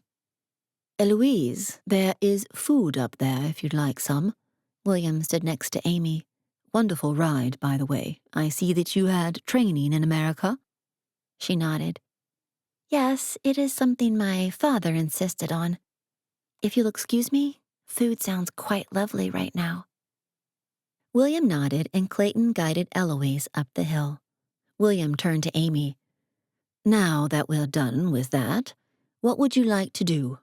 I was thinking a stroll through the maze would do nicely." "The maze sounds like fun, but this gown is hot. Could we go inside?" Amy was dying for a pair of shorts and a t-shirt. The sun hadn't been so bad, but now that she was out in the sun, she could feel her energy draining quickly. "Of course, there are games we could play in there if you'd like. Or you can do something else. I don't suppose you want to spend all of your time with me." He smiled. Amy headed for the house. "Games inside sound wonderful. Let's go." William hurried to catch up. By the time they were inside, Amy just wanted to lie down. The inside was only slightly cooler than outside, and doing anything besides, well, nothing, sounded like too much work. The room they entered had all of the windows open and couches were set throughout the room. Only a few people sat there working on embroidery or reading books. William led Amy over to a table and pulled out a chair. A game board already sat there with the chess pieces in place. Amy sat and picked up the king. The details were more intricate than the plastic ones she'd always played with. "These are beautiful." "They were my mother's." William sat and folded his arms on the table in front of him. "Do you know how to play?" "Yep." "Who goes first?" Amy knew it was White in the games she'd always played, but she didn't want to mess anything up. William tapped the table. "White." "Okay." Amy moved the first pawn in the same place she always started. It drove her brother crazy when they played, but she always beat him. You did well today. William moved his piece. No sudden outbursts, no triumphant screams, and you're standing straighter than you have since you got here. Amy took her turn. Well, there was the thing about the horses. You aren't the first person who has said something like that. It's become somewhat of a joke among those who spend time here each month. And yet women still have to sit side saddle. Amy slipped off her shoe and stood so she could sit with her leg crossed under her. It wasn't ladylike, but she concentrated better that way. William was clearly a better player than her brother, Tony. William sighed. You were doing well until that. You can't tell me no one has ever sat like this before here. Besides, no one is paying attention and you can't really see my leg anyway. Fair enough. William was silent for a few moments while they each took their turns. Check. Amy scanned the board, then moved her king to safety. So, this is all you do all day? Play games, entertain guests, talk to women? William hid a smile behind his hand. The games and guests, yes. However, I'm usually too busy with the first two that I don't get to the third. I find it rather curious that Nellie hasn't come to find me, actually. So you don't have a job besides this one? Amy wondered what had happened with her internship. She had been missing for 3 days now. Someone had to be looking for her, or they'd just assumed she wasn't coming and gave the internship to someone else. My job is to assist my aunt. I spend as much time out here with Edmund as I can. This life is fine for the most part. I love people, but then it gets too much, and I want to work with my hands. Helping discover new things is what I love the most. Amy nodded. She could understand that. The life of luxury only worked for so long. She moved her queen and grinned. Checkmate. No. William leaned closer. How did you do that? Distraction, Amy grinned. Now, how would you like to see how I spend my leisure time? William raised his eyebrows. You have me intrigued. Come on. Amy jumped up and had to stamp her foot a few times to get the feeling back into it. She put her slipper on and then pulled him toward her room. Stay there. William took a seat in the hallway while Amy rushed over and looked under her bed to find her bag. They were supposed to turn everything over to Nellie, but she wasn't about to let go of her electronics. They were too dangerous to allow anyone else to get their hands on. She peeked outside to make sure no one else was there, and then slipped her bag over her shoulder. Where is some place quiet we can talk where there won't be a huge scandal if we're seen together? William stood and gestured toward the stairs. The painting floor is only allowed access on the full moon. As long as we're quiet, we can go up there. Amy nodded. That was perfect. As long as Nellie didn't catch them. She went first while William kept watch. A few paintings sat there unfinished. One looked like the painting of her she'd seen in the future, and she shook her head. So strange. He joined her a moment later and rubbed his hands together. What is it that you wanted to show me? Chapter 6. William held the tablet in his hands in awe. It was black, and the glass was smooth and cool to his touch. What does it do? Amy sighed. I was hoping to show you, but it looks like it died. I need to charge it. It was alive? William examined the back of it. How? Not died that way. It's, I don't know how to explain it. You have to have electricity to help power it. Then I can show you. William froze. Electricity? Oh, I guess I need to break things down even more. Amy tapped the item she called a phone. Waves of this electricity can be used to power things like lights, cars, even these tablets. It's not something I really thought about until I realized you didn't have outlets. But I have these solar chargers. I don't understand. They were both speaking the same language, but these words were so foreign to him. What is a car and a solar charger? Amy took the tablet from him and shoved it into her bag.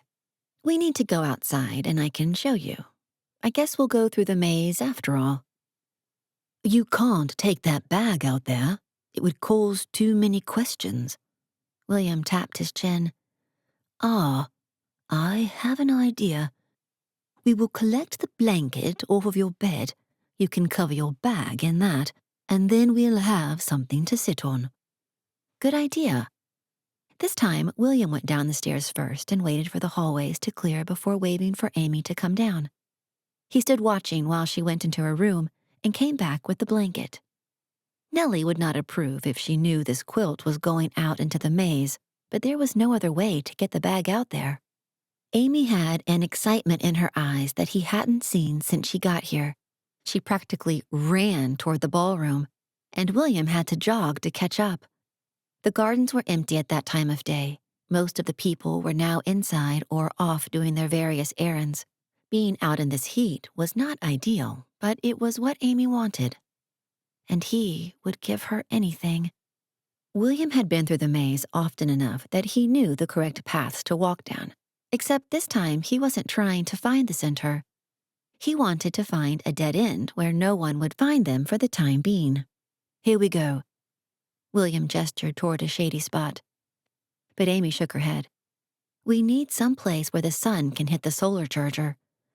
William sighed and went to the next dead end. Better? Much. William took the blanket and laid it out while Amy pulled out the phone, tablet, and a few other things from her bag and attached them together with a strange type of rope. He reached out to touch it, but Amy batted his hand away. What is it? William leaned forward, but nothing seemed to be happening. Amy set the item down and repositioned it until the black screen faced the sun. There. Now all we do is wait. William leaned forward to look at the tablet. Wait for what? It has to charge, like I said. She stood and walked over to the shade. Is it always this hot in the summer? No, not really. I expect a storm soon. William stood and joined her. While we wait, shall I teach you proper etiquette? Amy smoothed out her dress. I suppose sprawling out on the ground in this dress is not proper? Definitely not. Now, shoulders back, chin higher, hands clasped in front. William stood back. No, not like that. Let's have you hold a fan. Having something in your hands looks more natural, I think. Amy smirked. That's usually my phone. So, how do I introduce myself? You have done well with that so far, actually. It's your dancing that I worry about. William held out a hand. First, you must be introduced, and then the gentleman may ask you to dance. One dance per person. But if someone is already dating or courting someone else? Amy placed a hand on her hip, then quickly dropped it. The same rules still apply. That is what these dances are for, to meet suitors, socialize, pull us out of ourselves. You are here as Nellie's guest from America. You are important. Stand and act like it. William tipped her chin, thinking about how close they were. The evident sizzle between them when they touched. He pulled away. Amy sighed, glancing at his lips. Were people really so forward in the future that a kiss was expected in that moment? A buzz came from behind them, making William jump. He searched the bushes to find who was intruding on their privacy. Relax, it's just my phone. Amy sat on the blanket, typed in numbers, and handed him the phone. Up at the top, there should be lines to tell me that I can call people, but there's no one here to call. William pushed one of the buttons and music played. He held it close to his ear. What is this music? It's like nothing I've heard before. That's called rock and roll. Here. Amy took it from him and the music changed to a waltz. Is that better? I quite enjoyed the other music. William pushed another button and numbers appeared. Amy pushed a few of them. You found the calculator. It helps me add, subtract, multiply, whatever I need.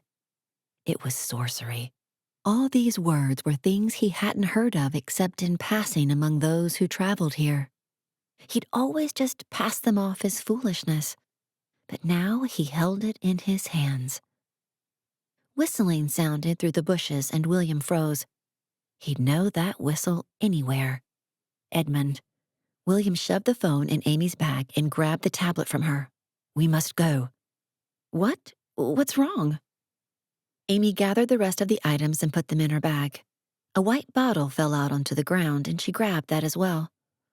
If Edmund were to find these things, it would be bad. William took the bottle from her. What is this? Contact solution for my contacts. Amy shoved it in her bag and draped the blanket over her arm. What are contacts? William gestured toward the left so they could leave the maze. He'd hoped for more time with her, but maybe they could come back here later. He was dying to find out more about the tablet and phone. Amy glanced over at him. They're little lenses that go in my eyes to help me see. Like glasses. William stopped. They do what? They're like glasses, just on my eye instead. What are you doing? Amy tried to step back. William couldn't help it. He had to see what she was talking about. He moved in even closer until their noses almost touched.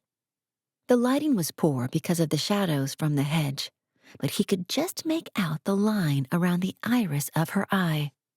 Magic, he whispered. And that helps you see. It's not magic, but yes. Amy blinked several times and stepped away. William hurried to catch up. But it is magic. I rarely see people with spectacles, and now you're telling me they're actually inside your eyes. Well, not inside them, just on them. Can we not talk about them? It makes my eyes hurt. Oh, why is that? William turned down another corridor, then looked back at her, trying to see the contacts again. Amy shrugged. It's just what happens. I guess you can call attention to the fact that there is something on my eye, so then it becomes a foreign object that isn't supposed to be there. Fascinating. William shook his head. What haven't they thought of in your time? Amy laughed. There's plenty we still don't have, but I'd say we're doing pretty good.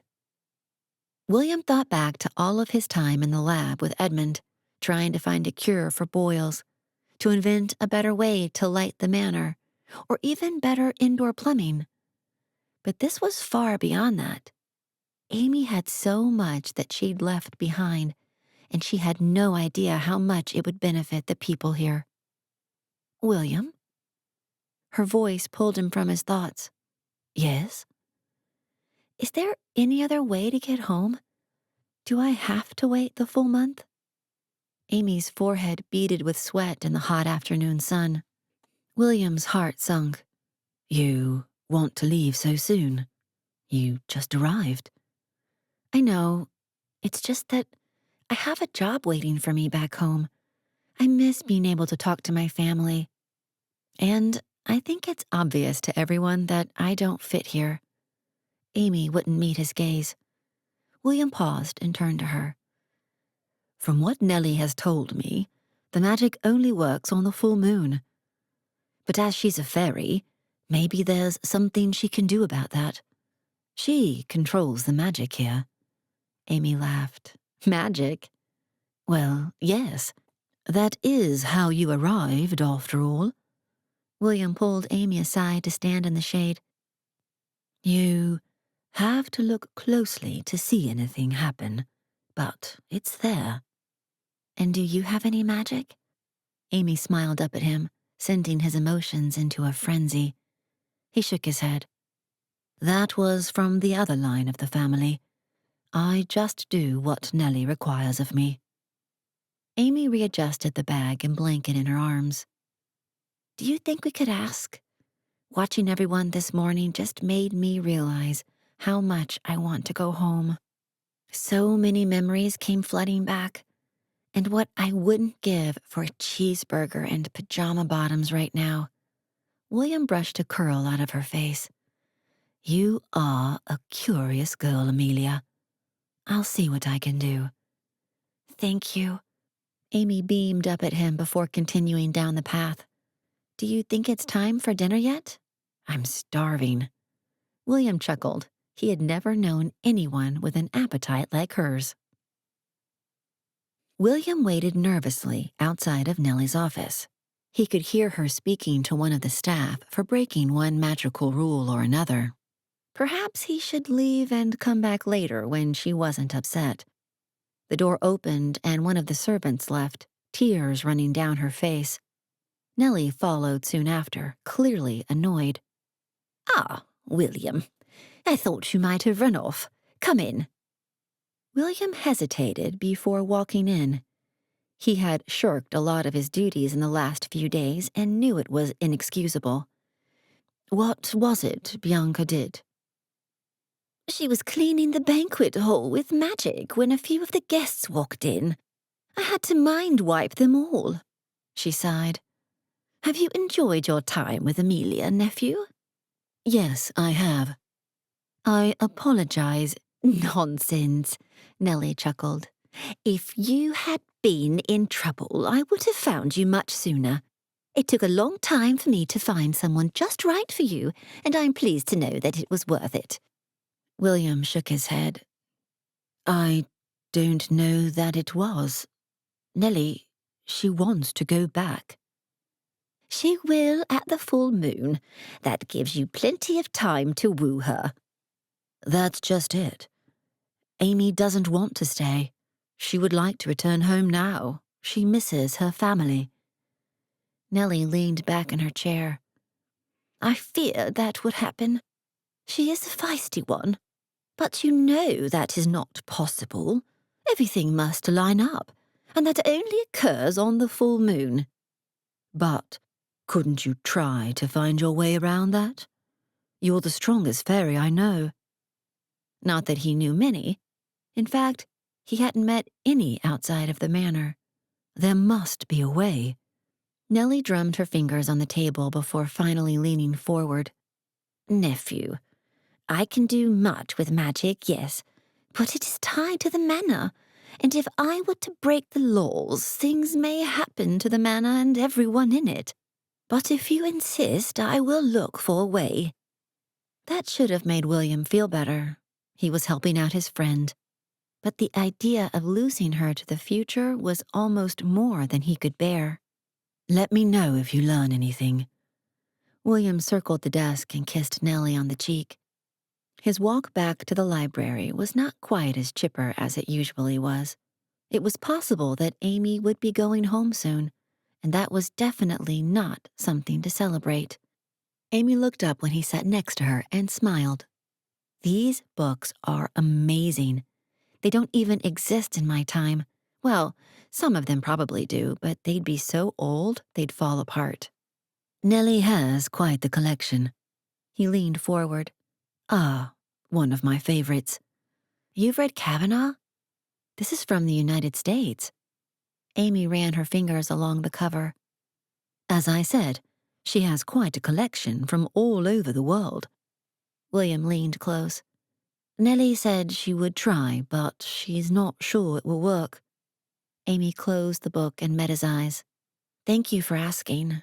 I'll do my best to enjoy the time I have here. I mean, what's the point of you training me if I never use it, right? William smiled, his heart lifting a little. We will find things to do while you're here to keep you occupied. Like what? Liam usually travels to London for supplies at about this time each week. How would you like to see London as it is today? He held his breath, hoping she would agree. Amy lit up. Really? Yes, it's not far, and it would help you get away from the manor for a few days. What do you think? I love the idea. Amy threw her arms around his shoulders, and while he knew he should argue with the breach of etiquette, he couldn't help enjoying the feel of her in his arms. The way she smelled of peaches. The hug was gone as quickly as it came, and she stood. When will we go? William laughed and stood. I don't know. I can find out while you get ready for dinner. We will be playing games again tonight. Thomas was rather put out that you beat him last night, several times. I do believe he would like a rematch. Amy grinned. He doesn't like losing to a girl, does he? Very well. I'll go change and see you at dinner. William chuckled to himself as she walked away. This was the first time she'd held her head this high since she got here. Knowing that she'd ruffled Thomas's feathers must have been exactly what she needed. Edmund was back in the lab when William arrived. He looked up when he heard William and held up a beaker. I've got it. You figured out a cure? William asked in surprise. What was it? Miss Amelia mentioned a few different herbs, so I did some digging. We had some of them in the gardens, and Nellie helped me find the tea tree oil. The boils are now gone. He laughed hysterically. Now what am I going to do with my time? William leaned against the counter. Miss Amelia fancies a trip to London. I thought you might be needing to go soon for materials, and I hoped you would allow us to come along. I was going to wait until next week, but I suppose a week early will be fine. I will just need to collect a list of items I need, and I'll need to bottle up the cure to sell as well. Be ready to leave at daylight tomorrow. He laughed again. I did it. William knew that was all he would get out of Edmund until the next idea came to him, so he left the lab. He whistled the tune that Edmund had been singing as he left. He would have to find Nellie and tell her that the experiment had worked, unless she'd used her magic again like the last one. A fairy bustled up to him out of breath. Nellie is needing to see you, sir. It's urgent. I will go right away. William raced through the hallways, picturing the horrors that could have happened for Nellie to send someone for him. He burst into Nellie's office to find her scribbling away at the parchment in front of her. You needed me? Ah, William, I found a loophole to the time travel schedule, but we don't have much time. Find Amy and have her meet me up at the portrait in 1 hour. Or you can come along if you like. Thank you, Nellie. He shut the door and took the steps 2 at a time, then ran down the hall to Amy's room. It took a moment for anyone to answer, and he felt as though he would burst. And then it hit him. What would happen to him if she were to leave him? All of the air seemed to leave the room. It was the thought of Amy's smile that greeted him when he woke up each morning, and her laughter he heard as he went to sleep at night. What would he possibly do without her? William, what is it? Amy asked. William blinked to try and focus on the woman standing in front of him. Her hair was in ringlets, and the dress was simple but breathtaking. He had to remember to breathe before he could say anything. Nellie found something, but we must hurry. Amy brightened and went back into her room for her bag. Is she sure? She said she found a loophole in the schedule, but that is all I know. William trudged up the stairs, trying but failing to look as excited as Amy was. They'd been so close to going to London together. He'd hoped that it would make her want to stay just a little longer. The room of portraits was quiet like it had been earlier that day when she tried to show him the electronics. So much had happened since then. So how does this work exactly?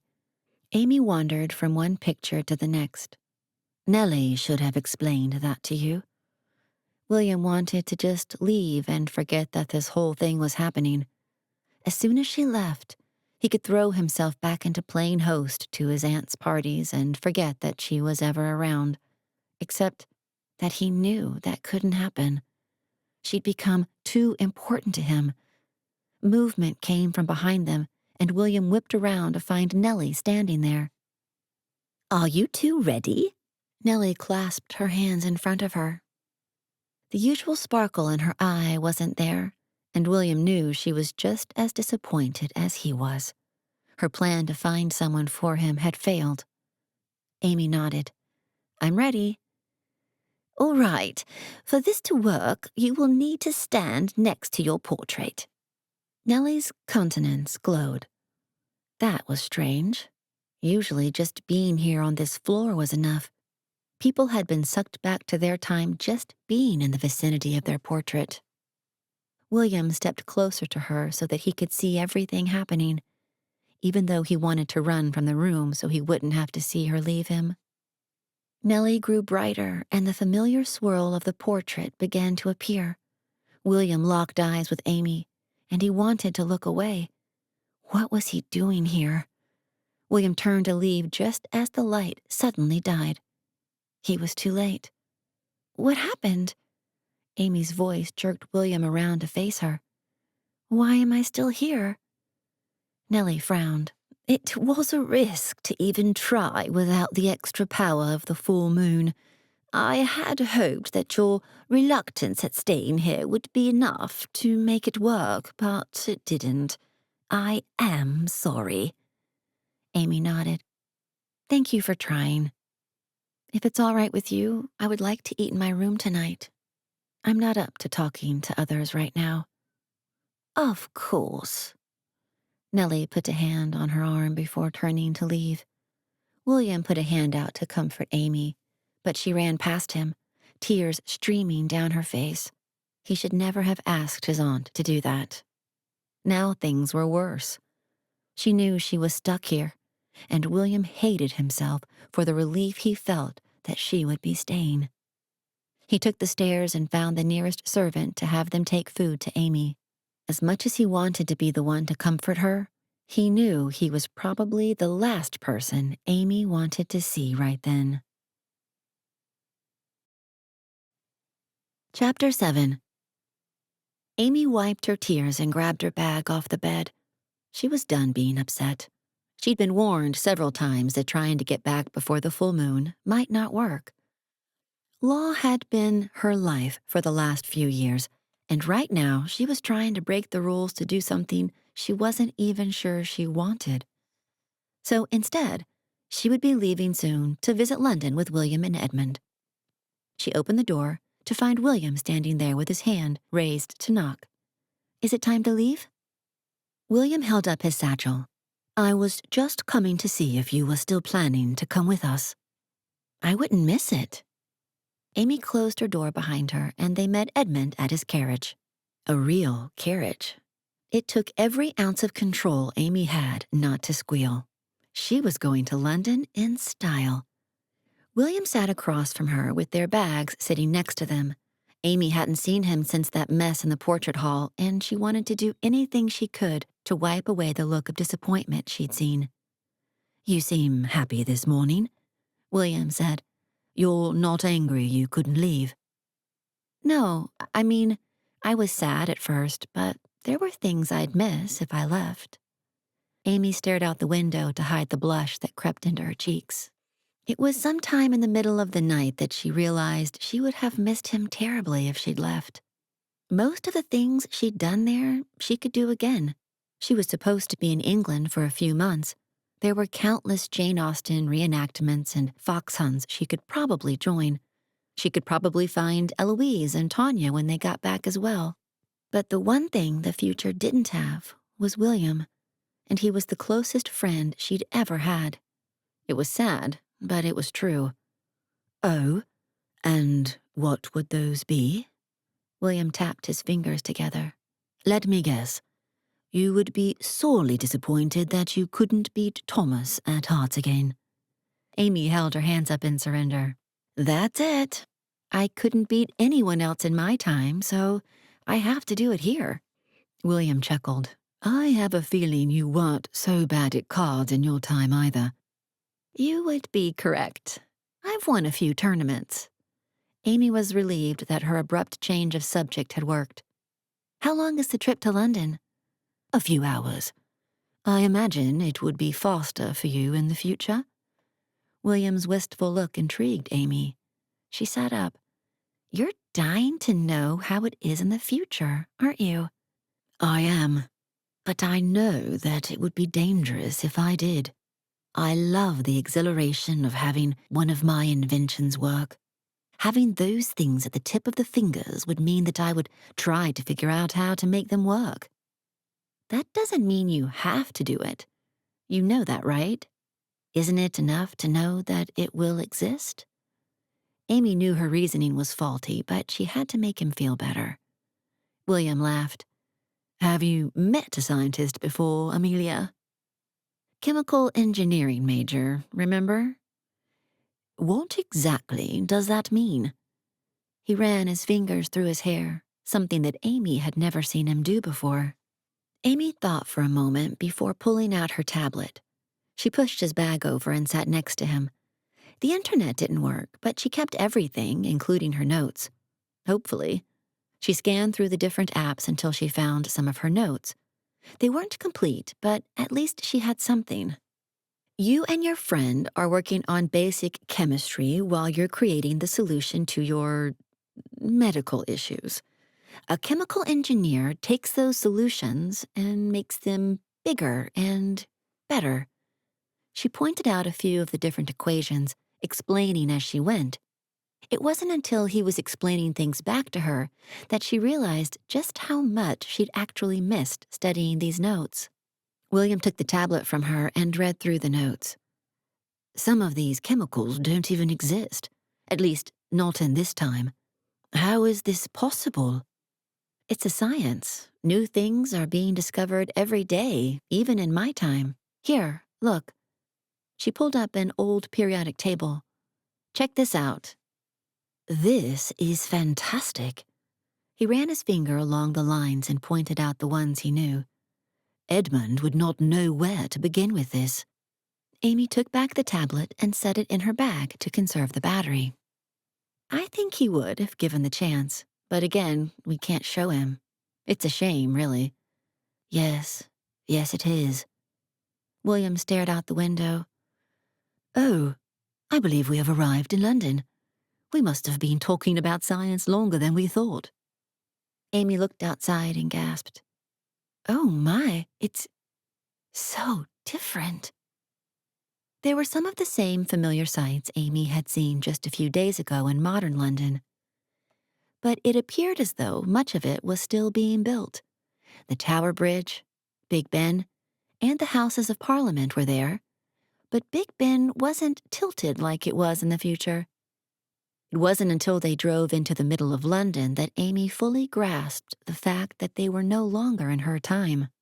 The parties and dinners at the manor could have been any sort of party at some revival event, but this, she'd just been here. A wave of homesickness overcame her, and she allowed the tears to roll down her cheeks unchecked. Leaving the country was hard enough, and now she was over a century away from her family. If she wasn't careful, she could even run into her great-great-grandparents around here. I must apologize.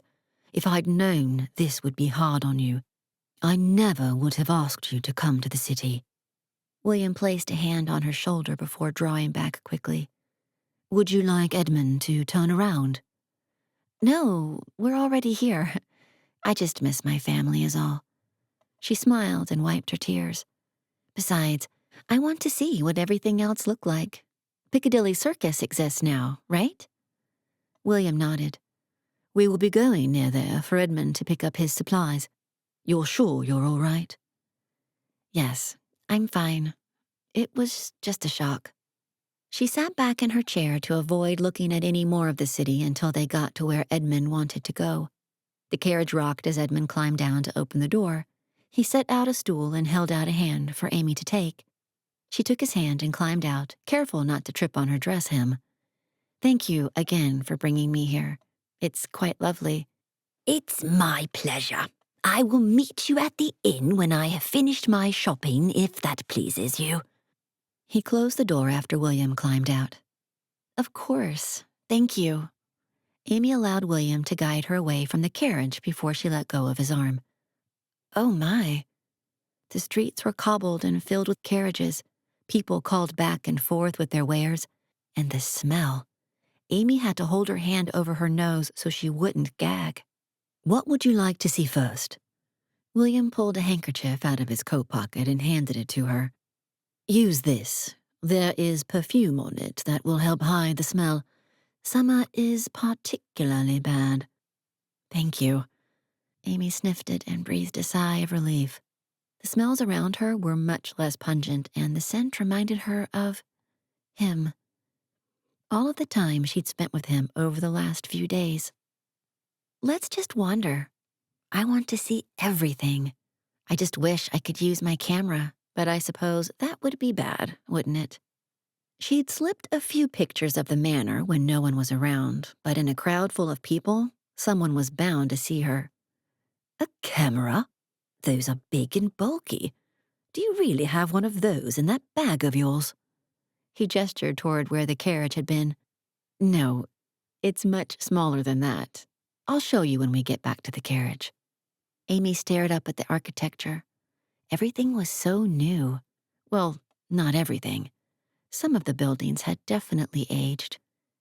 You have the toy store here, right? William pointed down a street. It still exists in your time?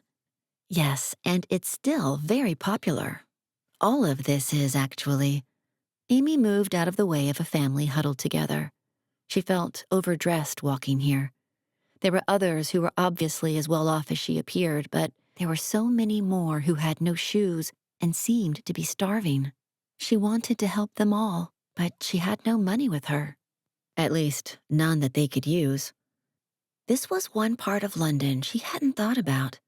She was so busy thinking of the sights she could see that she didn't think about the poverty. It made her angry to think of all the parties she'd attended when the food and expensive clothes could have fed these people. Here we are. Amy gasped at the toy store in front of her. It really was here. She glanced back at the homeless on the streets and promised herself she would try to do something, and then walked inside.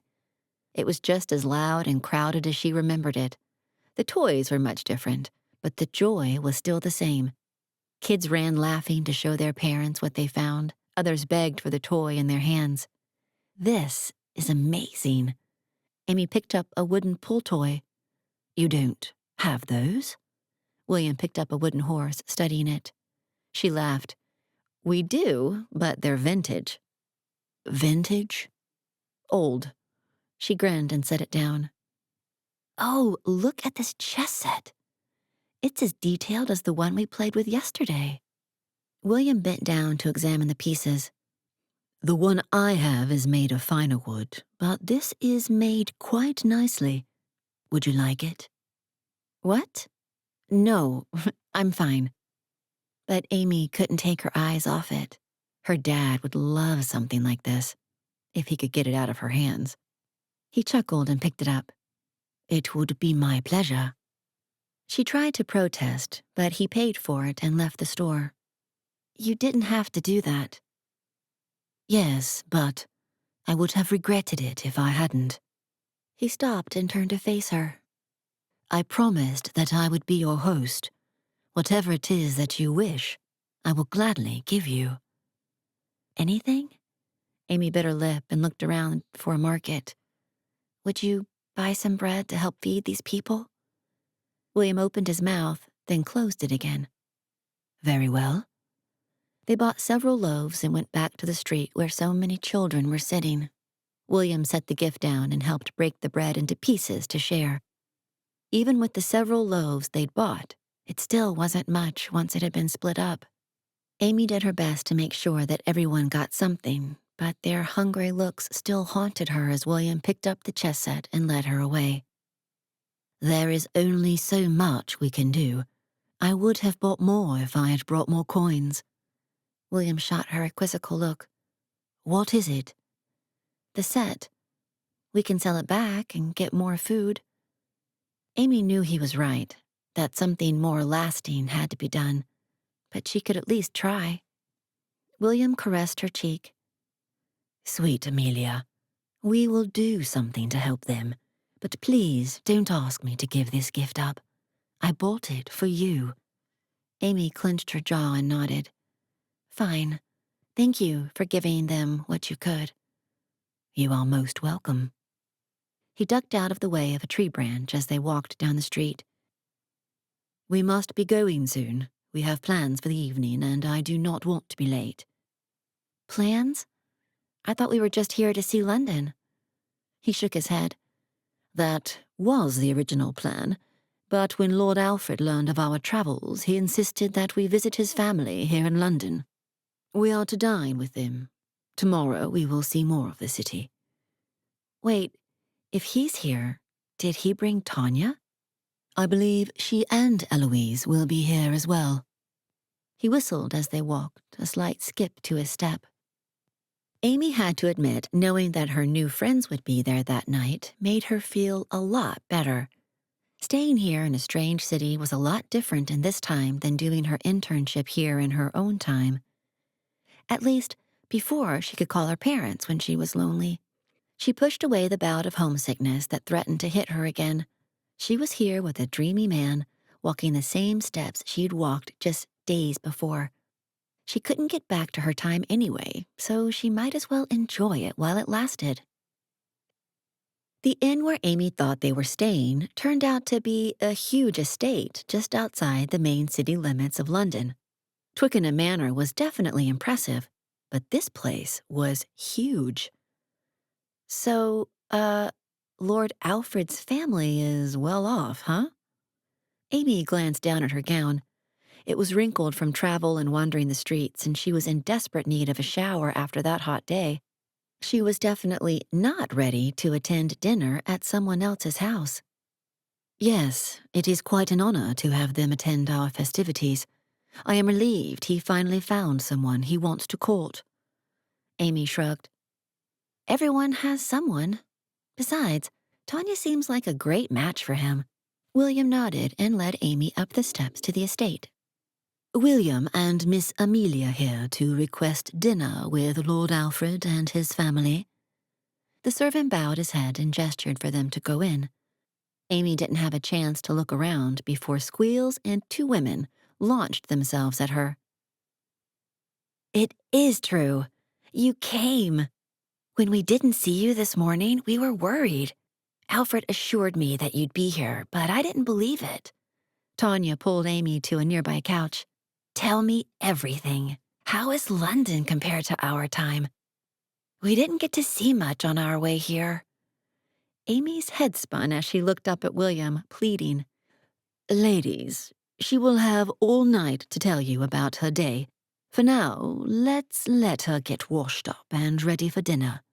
He took her by the hand. Oh, sorry, of course. Your room will be next to mine, top of the stairs and to the right. Eloise beamed. She turned to Tanya and started in on something about the upholstery. Amy shook her head to clear it. At least someone was getting used to this place. It seemed like Tanya fit right in here. She still hadn't decided about Eloise, though. William stopped outside Amy's room.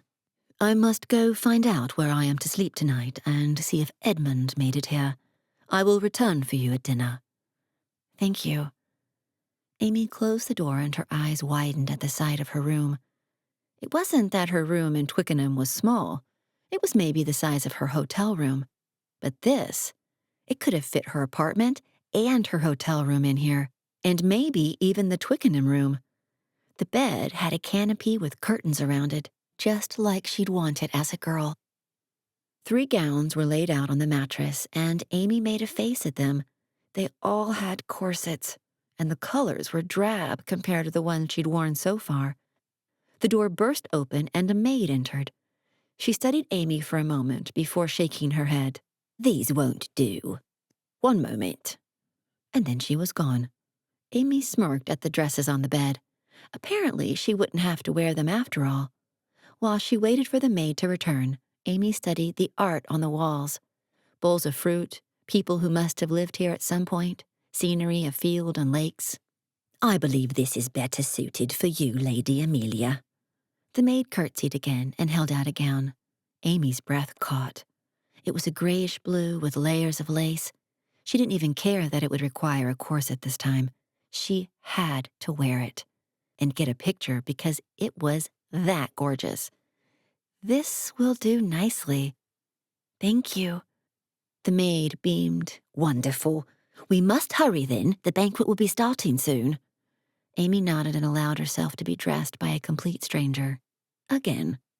It would be really nice to get back to her own time when she could change clothes herself. Are there many guests here?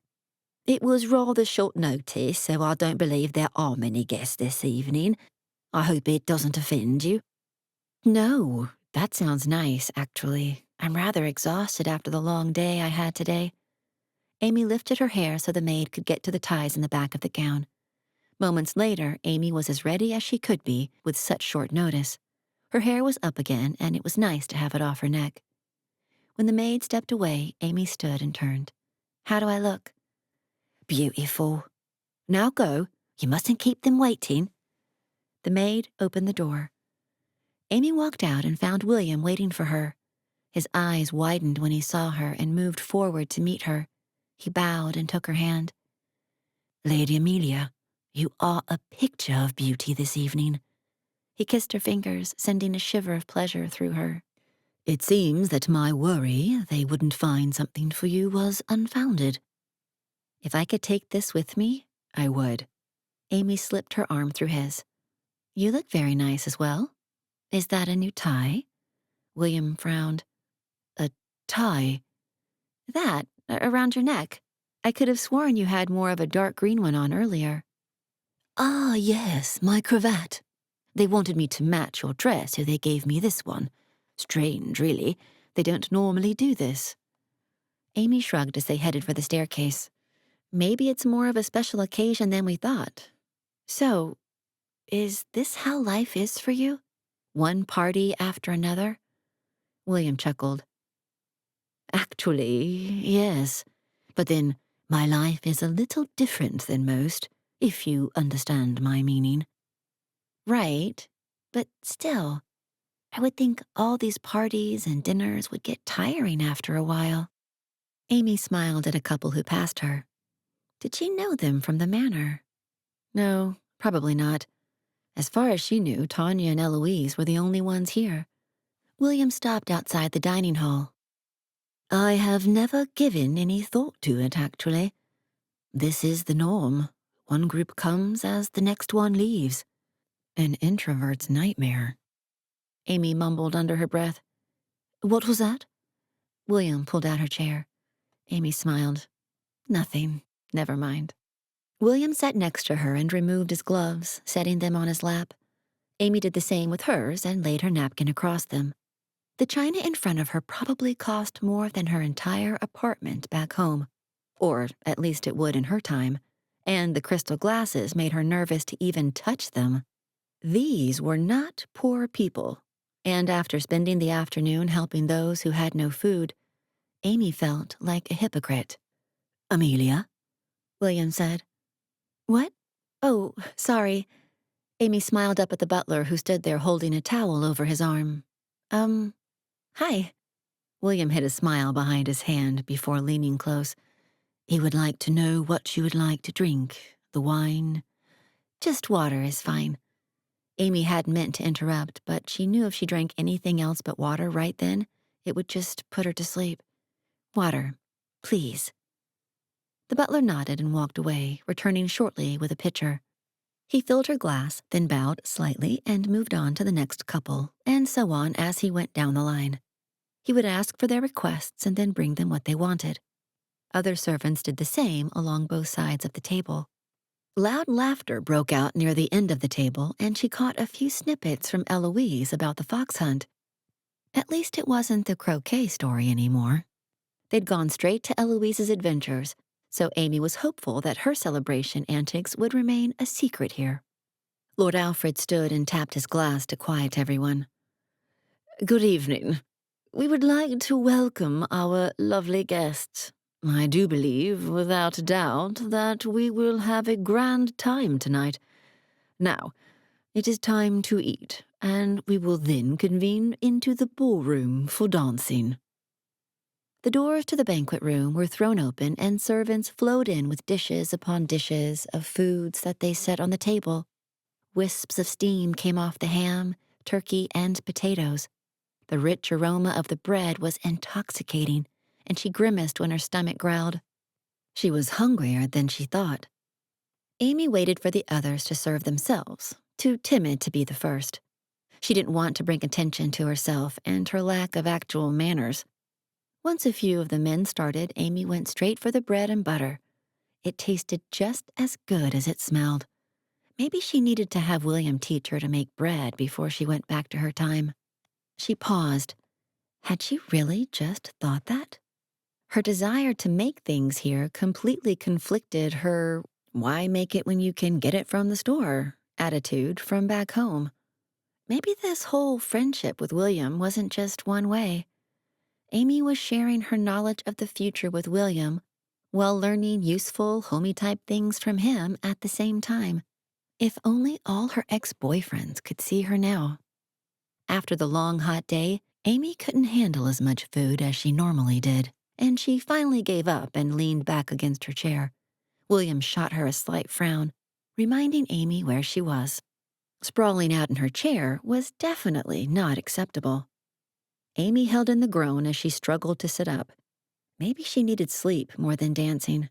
When everyone stood to move to the ballroom, she turned to William, but Eloise grabbed her arm. "Did you hear?" Her cheeks flushed with excitement. "We're doing a grand march this evening. I'd heard of it before, but to actually get to be in one is amazing." Amy raised her eyebrows. Grand march?" Eloise leaned in. "They're going to parade us around so everyone sees us. Isn't it exciting? That way, those who haven't been paired can see who is available." Ah, that was probably why they'd made William match Amy's dress. "I think I'd actually like to go to bed, if that's all right. I'm tired." "Oh, please don't go. They planned all of this because they knew we were going to be here. If you left, that would be insulting to them." Eloise clasped Amy's hands in hers. "Besides, I can't go in that line if you and Tanya aren't with me. I'd be too embarrassed." Amy doubted that, after how much Eloise seemed to like being in the spotlight during dinner. She glanced over at William, who was laughing at something one of the other men had said. The way his eyes crinkled up at the corners when he smiled made her heart flutter. Maybe staying down here just a little longer wouldn't be too bad. "Fine, I'll stay. But not for too long. I'm exhausted, and talking to all these men only seems to make it worse." Amy caught one man in the back staring at her, and she quickly looked away. He was good-looking in a Mr. Darcy sort of way, but William was all she could handle right now. Besides, Eloise was the one looking for that kind of guy anyway. Eloise grinned. "Yay! Okay, I'm going to go get Tanya so I can make sure we're all together. Be back in a sec. Oh, and you forgot your gloves." Amy blinked. She'd put them on her lap. She searched around her chair and found one on the floor and another peeking out from under the tablecloth. It took several tries to get under there with her tight dress, but she finally made it. She stood, gasping for air as she did her best to put the gloves on. "Lady Amelia, do you need to sit? You are pale." William's touch was gentle as he guided her to a chair. "I need to stand, actually. Sitting will squish me again." Amy leaned against one of the chairs and took deep breaths. When the spots finally disappeared from her vision, she stood straight. "I'm okay now. We can go." William shot her another worried look before nodding to Lord Alfred. A bell came from one of the entrances, and William took Amy's arm. "Just do everything that the person in front of you does. There are no special steps. We just follow them." Now that was something Amy could do. After all, that's all she'd done since she got here. Excited chatter sounded all around them as each couple awaited their turn to go through the door. Amy had just given a speech in front of a few thousand graduates, and her nerves from that were nothing compared to what she was feeling right now. "Breathe, chin up, shoulders back. Show your confidence," William whispered. Amy barely caught the wink before he went completely serious. Amy did what William suggested. It's not like they were actually trying to find her a match right now. She was enjoying her time spent with William, and if people kept thinking they were courting, they'd leave her alone. Except that Mr. Darcy guy who kept trying to catch her eye. She conveniently looked everywhere else but where he stood, even when they were facing each other. When the march finally ended, William guided Amy over to sit on one of the chairs along the wall. He bent close to her ear. "I do believe you have a possible suitor coming this way." "But I don't need a suitor, right? I'm here with you." The words were out before she could stop them. "I mean—" "You are, but you are also here to meet other people." William smiled, but Amy could tell by the sadness in his eyes that he didn't like what he said. "Remember, we have to dance with different people for each dance. Allow him the opportunity to dance with you. If he's a complete scoundrel, you can walk away from him." Amy sighed. "Fine, but if he tries to drag me off the dance floor by my hair, I'm coming after you." William laughed and straightened his waistcoat. "Very well. Now, here is your dance card. I've signed up for the first and last dance of the night." The way he smiled just then sent a thrill through her that was becoming all too frequent. Maybe it was good if they spent the evening apart. Mr. Darcy guy bowed in front of her. "Ms. Amelia, I believe." "Yes." Amy held a hand out so that he could kiss it. "And you are?" "Lord Emery, I would like to ask for permission to be part of your dance card." His eyes were dark and mysterious, something Amy found rather pleasant. She refused to feel anything stronger. She handed him the card. "Of course." His smile was nice, straight teeth, which was not super common in this time. "I look forward to it." And just like that, he was gone. Several other men came up to her to sign her card, and by the time the dancing actually started, Amy's face was on fire. This had never happened at any of the dances in high school. William placed a light hand on her back, making her jump. "The song has begun. Shall we dance?" "Oh, right." Amy set her card in the folds of her dress and allowed him to guide her onto the floor. He pulled her close, clasping her hand firmly in his and placing his other hand on her back. "You're flushed, Miss Amelia." "I'm just not used to so much attention." Amy hadn't realized until now just how much the gray of his clothing brought out the green in his eyes. For a moment, she forgot where or who she was. She cleared her throat. "Did you find anyone else to dance with?" "A few, yes. My aunt would be very disappointed if she heard that I was only paying attention to you, as much as I enjoy it." He spun Amy around and surprised her with a lift into the air. Laughter erupted as the other ladies landed. Apparently, it was part of the dance that Amy had never learned. Amy danced the last few steps, already feeling regret that she would have to move on to the next partner. She loved dancing with William. His movements were so sure, and she liked how it felt to be in his arms. "I must go. Until the last dance?" He bent and kissed her hand, and it was obvious that neither of them looked forward to the time in between. "Until then." Amy sighed as he left and pulled out her card from the slit in her dress. If only they had these kinds of pockets in the dresses in the future. She smirked to herself, then realized she had no idea whose name this was on her card. Each of the men had signed up, but she hadn't taken the time to pay attention to who they were. Finally, one of the young men pushed his way through the crowd and grinned as he came toward her. "Miss Amelia, I am next on your card." So, he was Arthur. Amy curtsied and took his hand. "So you are." The dance was a little faster paced, and Amy had to pay attention to the dance steps so she wouldn't mess up. That allowed Arthur to talk all he wanted, which was a lot. It wasn't until there was a silence for a moment that she realized he had said something to her. "I'm sorry, can you repeat that?" Amy tried to hide her embarrassment. "I said it's simply marvelous that we were able to meet tonight. I almost didn't come, but I'm glad I did." He leaned in and Amy quickly backed up. Arthur was a nice enough guy, but the song seemed to last for an eternity. Maybe she could excuse herself from the next song on her card. But no. William already had another dance, so she'd have to sit by herself. unless she wanted to go hang out with some of the youth who sat in a huddle in the corner. It was 3 more songs dealing with sweaty, overconfident men before Amy finally had an open space on her card.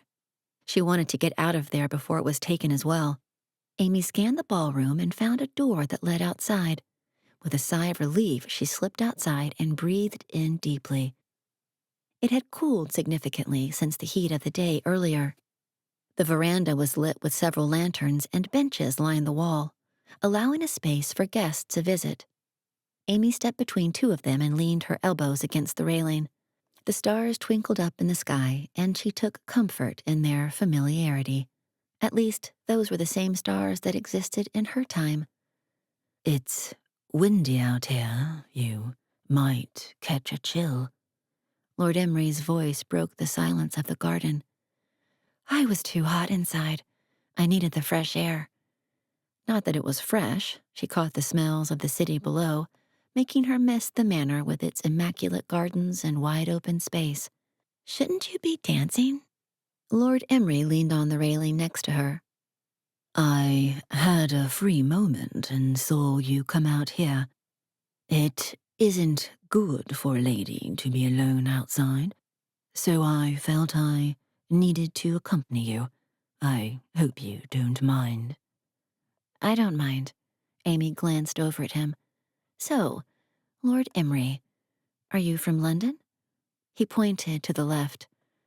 "Do you see the London Tower over there?" "Yes." Amy imagined all of the buildings that would go up between here and the river that would block their view in the next 100 years or so. "My estate is just beyond that. I have more land outside of the city where I usually reside in the summer, but I was in the city for business and heard about the party tonight. Lord Alfred and I are dear friends." Amy raised an eyebrow. "Dear friends?" Maybe. Or Emery paid his way in. A horse whinnied in the distance, adding to the noise of the night. The music behind them changed, and Amy pushed off the balcony. "The song is done. I'd better get back in there to dance." "It's all right, Amelia. The next dance is with me. Check your card." Amy pulled it out and used the light of the moon to see what had been written. "Is that why you came to find me?" "I didn't want to miss out on our dance. I have been looking forward to it." He held out a hand. "Shall we go dance?" "Yes. The wind is starting to mess with my hair." The touch of his hand on her sent a thrill down Amy's spine, and she wasn't sure she liked it. But he seemed nice enough, and he was definitely good-looking. One dance, and then she would move on to the next person. Lord Emery was a better dancer than William, and that was hard to beat. He knew every step, his moves graceful. He looked down at her, his eyes searching hers. "You and William, are you courting?" I... we... Why did he have to get inside her brain like that? "No. He is my chaperone, I guess you could say. He brought me to the city to have a break from all of the festivities in the country." "Only to be invited to a party here?" Lord Emery's laughter was rich and shook his shoulders. "I apologize." Amy shook her head. "No apology necessary. Believe me, I was just as surprised as you were when William told me about tonight." "Well, I, for one, am very glad that you did attend. Otherwise, we would not have met." He spun Amy in a circle and pulled her back into his arms. Thank you." Amy turned her head so he wouldn't see her blush and caught William staring at them, his expression unreadable. But was there just a little jealousy there? "What do you do for a living? I don't think you ever told me." Lord Emery smiled. "I'm not so sure you would want to continue your dance with me if I were to tell you what I do." Amy raised her eyebrows. "Now I'm even more intrigued. Surely you don't race horses or sell drugs or something, right?" More laughter. "No, nothing like that. Quite the opposite, actually. I am a barrister. Barrister? Wait, you're a lawyer? She asked in surprise. Yes. Now, please keep it down. People are staring. Lord Emery smiled at another couple and turned away. That's what I would like to be, Amy stammered. Could girls even be lawyers in this time? Amy doubted that. I would love to fight for justice and make sure criminals are duly prosecuted. Lord Emery blinked, and for the first time since the song had begun, he had a misstep. You would learn law? Well, that is so... Amy cringed, waiting for him to berate her. Where was William when she needed him? Someone had to help her get out of this mess. Lord Emery pulled away with the end of the song. I find that admirable. I suppose someday a woman could study law. You are fascinating, Miss Amelia. Please, allow me to call on you again sometime. Amy nodded. My dance card is full, but we can talk another time. And he was gone. Just like that. Amy couldn't help sighing. This had been the first time she'd felt like she had a friend besides William. Lord Emery actually had the same occupation as she did. It was amazing. There were only a few dances left for the night since it had started so late, but Amy was perfectly okay with that. The last few gentlemen were nice enough. They barely spoke, which gave Amy a chance to look around at the other guests. Lord Emery took his turn with both Eloise and Tanya, and Amy was surprised at the spark of jealousy she felt. It wasn't like she owned him at all. They'd only talked and danced for a moment. When the last song began to play, William appeared at her side, seeming slightly distracted. He took her out to the dance floor without saying anything, which was completely unlike him. You always get to ask me what's wrong, but now it's my turn. Is everything all right? Amy was disappointed to learn that this dance was another type of march, and she knew she had to talk fast to get anything out of him. It looked like you were enjoying yourself. I'm glad to see that. William's hand touched hers as they moved through the rhythm of the music. I was, but that doesn't answer my question. William circled around one of the other girls and came back. It is nothing, I assure you. It just seemed that you and Lord Emery got along better than you thought you would. That is all. Amy sighed as she moved to the next person and went through the same motions of that dance. They were several people apart by the time the song was finished. She waited for him to come and find her, but there was too much of a rush to get out the door. Eloise wasn't too far behind her, so Amy moved to the side and waited for everyone to pass. There you are. Tanya and I wondered if you'd left early. No, I went out to get some fresh air, but otherwise I was dancing. How about you? Did you find anyone you like here? No, I was rather surprised to find that I missed Clayton the entire night. Wait, where's Tanya? Eloise stood on her tiptoes to find Tanya. I don't see her. Amy searched for Lord Alfred. She's over there with Alfred. It looks like they're saying goodnight to everyone as they leave. Ah, should we go over there? Eloise gazed longingly at the staircase that went up to their rooms. Nah, I'm thinking she's in perfectly good hands. Amy grabbed Eloise's arm and they ran toward the stairs. The candles burned low on the second floor, filling the hallways with shadows. See you in the morning. Eloise waved as she went into her room. Amy glanced over the balcony one more time to see if William was down there, but he was nowhere to be seen. Either he was really jealous or something else was going on, because things just seemed so strained with him. Amy went to her room and pulled her gloves off while her maid undid the ribbons on the back of her dress. She'd had a lot of fun that night, but it was overshadowed by that last dance with William, the one she'd looked forward to all night.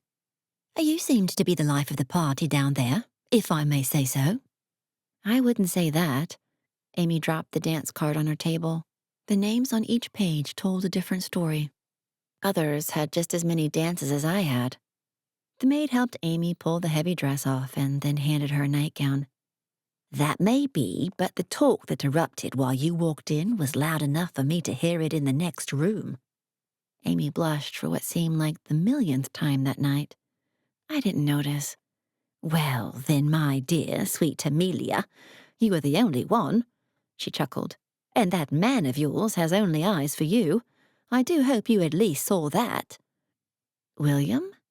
He doesn't see me that way. Amy brushed through her hair, really wishing she had a ponytail holder right now. The maid laughed as she gathered up the gown and turned to leave. Child, you are blind if you cannot see it. I shall return in the morning to help you dress. She opened the door and left with a satisfied smile on her face. Amy set the brush down and blew out her candles before climbing into bed. That night her dreams were filled with Emery's laughter and William's quick wit as the three of them toured modern London together. Lord Emery spoke nonstop of the things he could change, and William was enthralled with every invention he came across. When Amy woke the next morning, she was more confused than ever before. Chapter 8. William slid the last of Amy's things into the carriage and went back to the house to find her.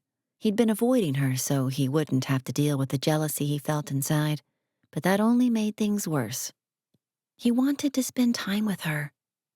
Amy stood in the hallway speaking to Lord Alfred, Eloise, and Tanya, her beauty accented by the lilac dress she wore. Did she have any clue how hard she made his heart beat when she smiled at him? Or what a blow it was when she came back inside with Lord Emery by her side? There you are. Is everything ready? Amy beamed at him. Yes, Edmund is all set for us to leave. William bowed to Lord Alfred. My thanks for allowing us to stay here last night. The dinner and festivities were wonderful as usual. Alfred returned the bow. And I thank you for coming. I shall be along soon with these two ladies. Tell your aunt that we're sad she couldn't be here as well. Of course. William nodded and turned, holding out an arm for Amy to slide hers through. I was beginning to think you'd left without me. Amy hurried to keep up with William. He sighed and slowed down his pace. No, I was just busy getting things ready. Aunt Nellie sent a letter this morning requesting that we return at once, so I needed to make sure that we were out on time. Is there a problem at the manor? Amy held a hand to her mouth to keep out the smell.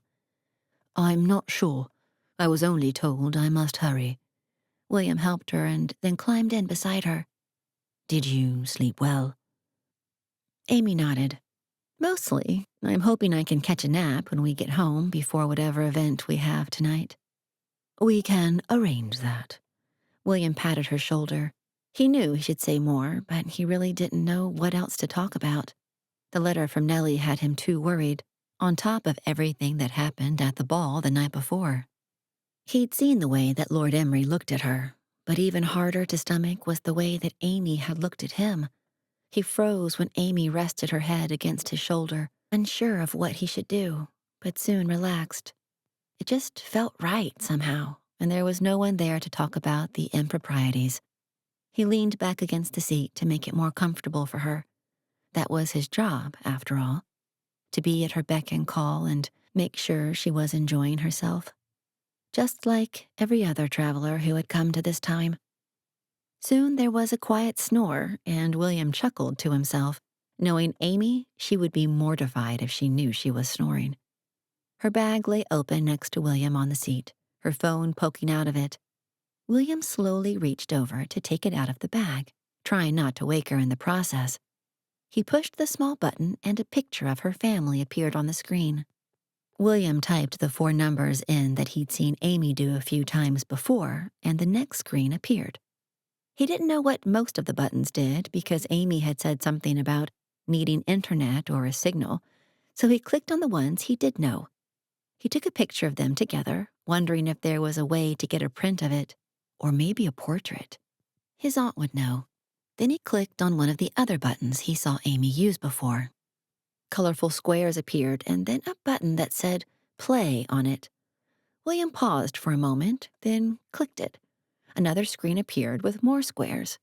Strange. He clicked again, and several disappeared. William gasped, then pushed the button until all of the squares were gone.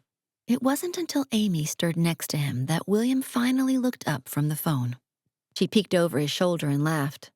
Oh man, even here, blocks is addicting. Amy took the phone from him. No more for you, or you'll be hooked for life. I just don't understand what the point is. I cleared one level only to have another appear in its place. It was never-ending. William glanced out the window, surprised to see how far they'd traveled. Amy patted his shoulder. That, my friend, is the point of the game.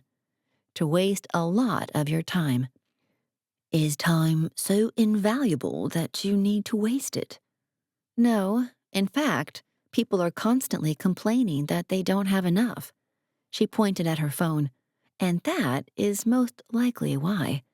Amy stretched. I can't believe I slept. How close are we? We're nearly there. William pointed at the trees in the distance. We are just past those trees. That is where we sat for the fox hunt. Amy leaned around him to look out, her hair brushing his face. Wow. And the horses went through here? No, they were closer to our property. William tried not to think about how close they were, or how her arm brushed his hand with every bump in the road. He ached to reach up and touch her curls to see if they were as soft as they appeared. He cleared his throat. They will be dining when we return. We can either join them, or you can return to your chambers like you wished.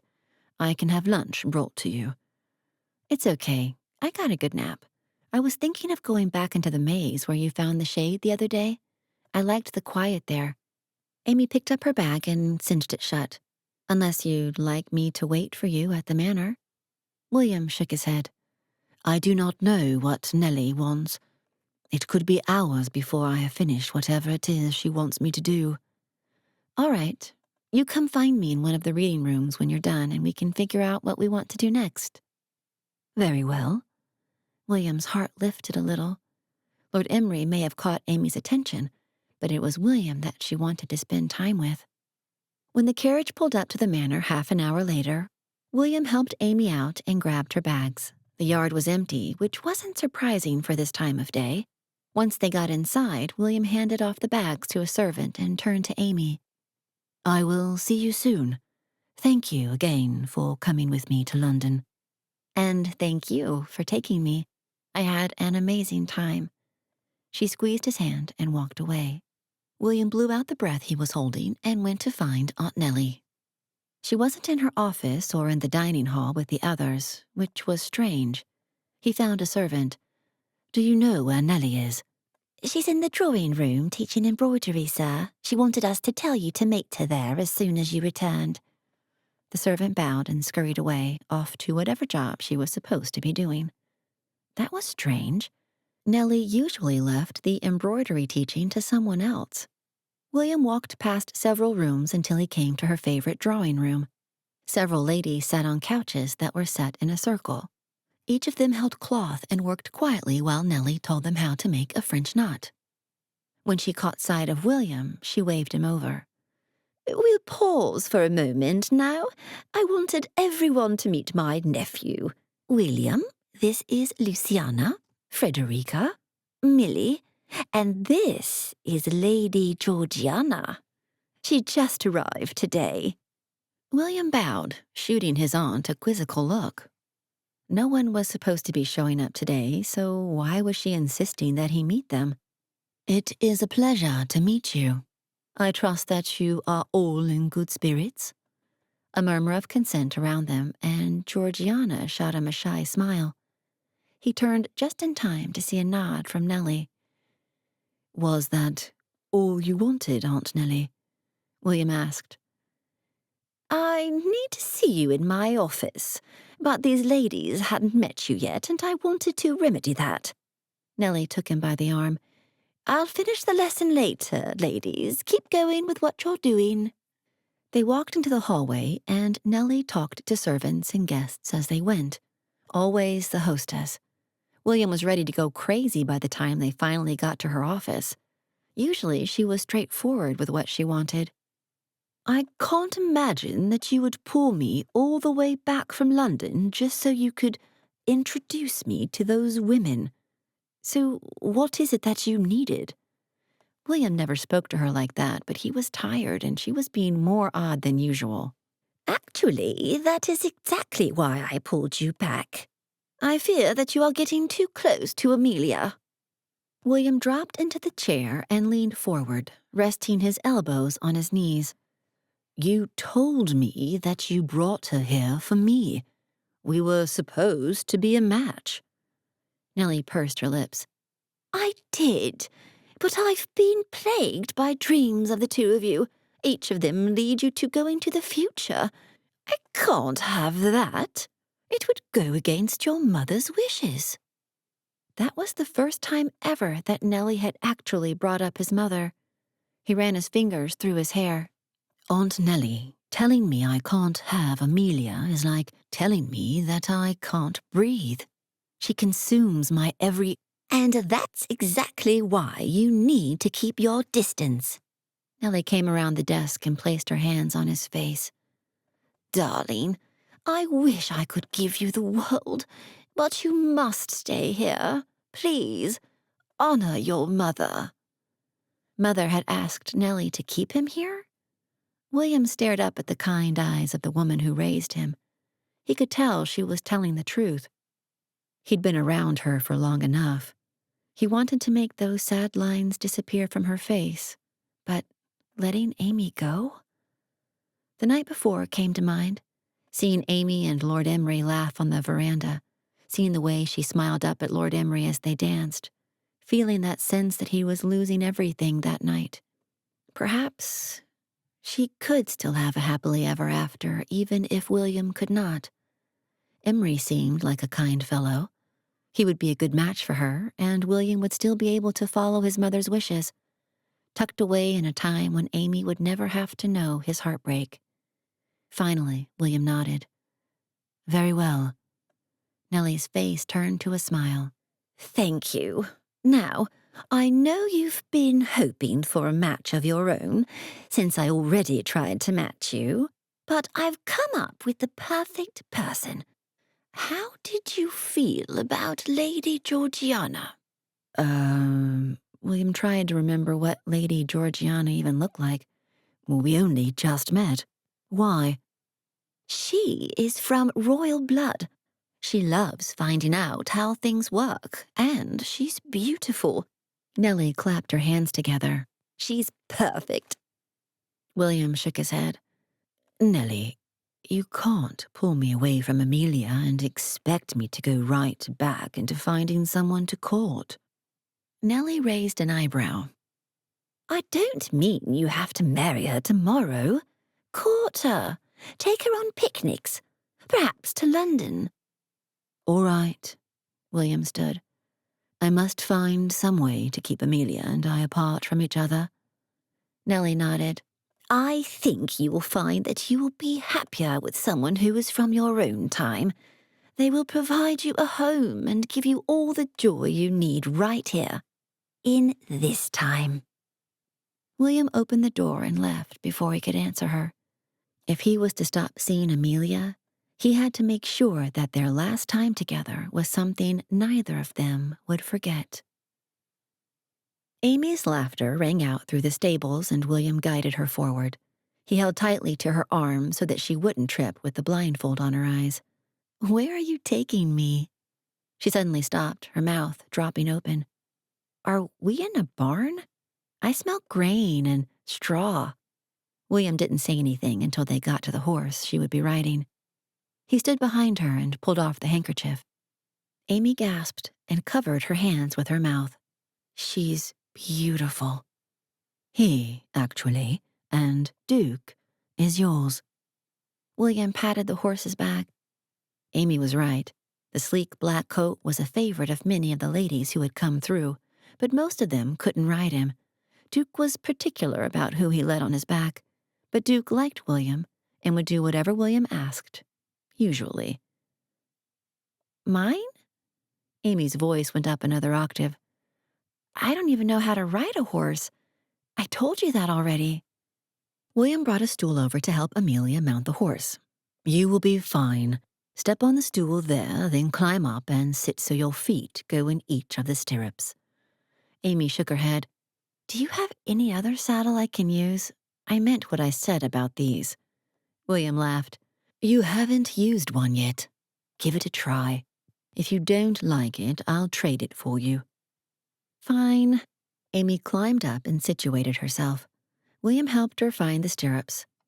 Are you comfortable? Yes, thank you. Amy patted the horse. Where is yours? Right outside. William took the reins and helped Amy out to where William's horse, Dante, stood waiting. He handed Amy her reins and climbed up onto Dante. Now, when you say you haven't done much with horses, how new are you to riding them? Amy wiggled in her saddle.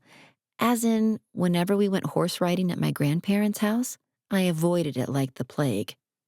Ah, well, it's time for you to learn that there is no reason to be afraid.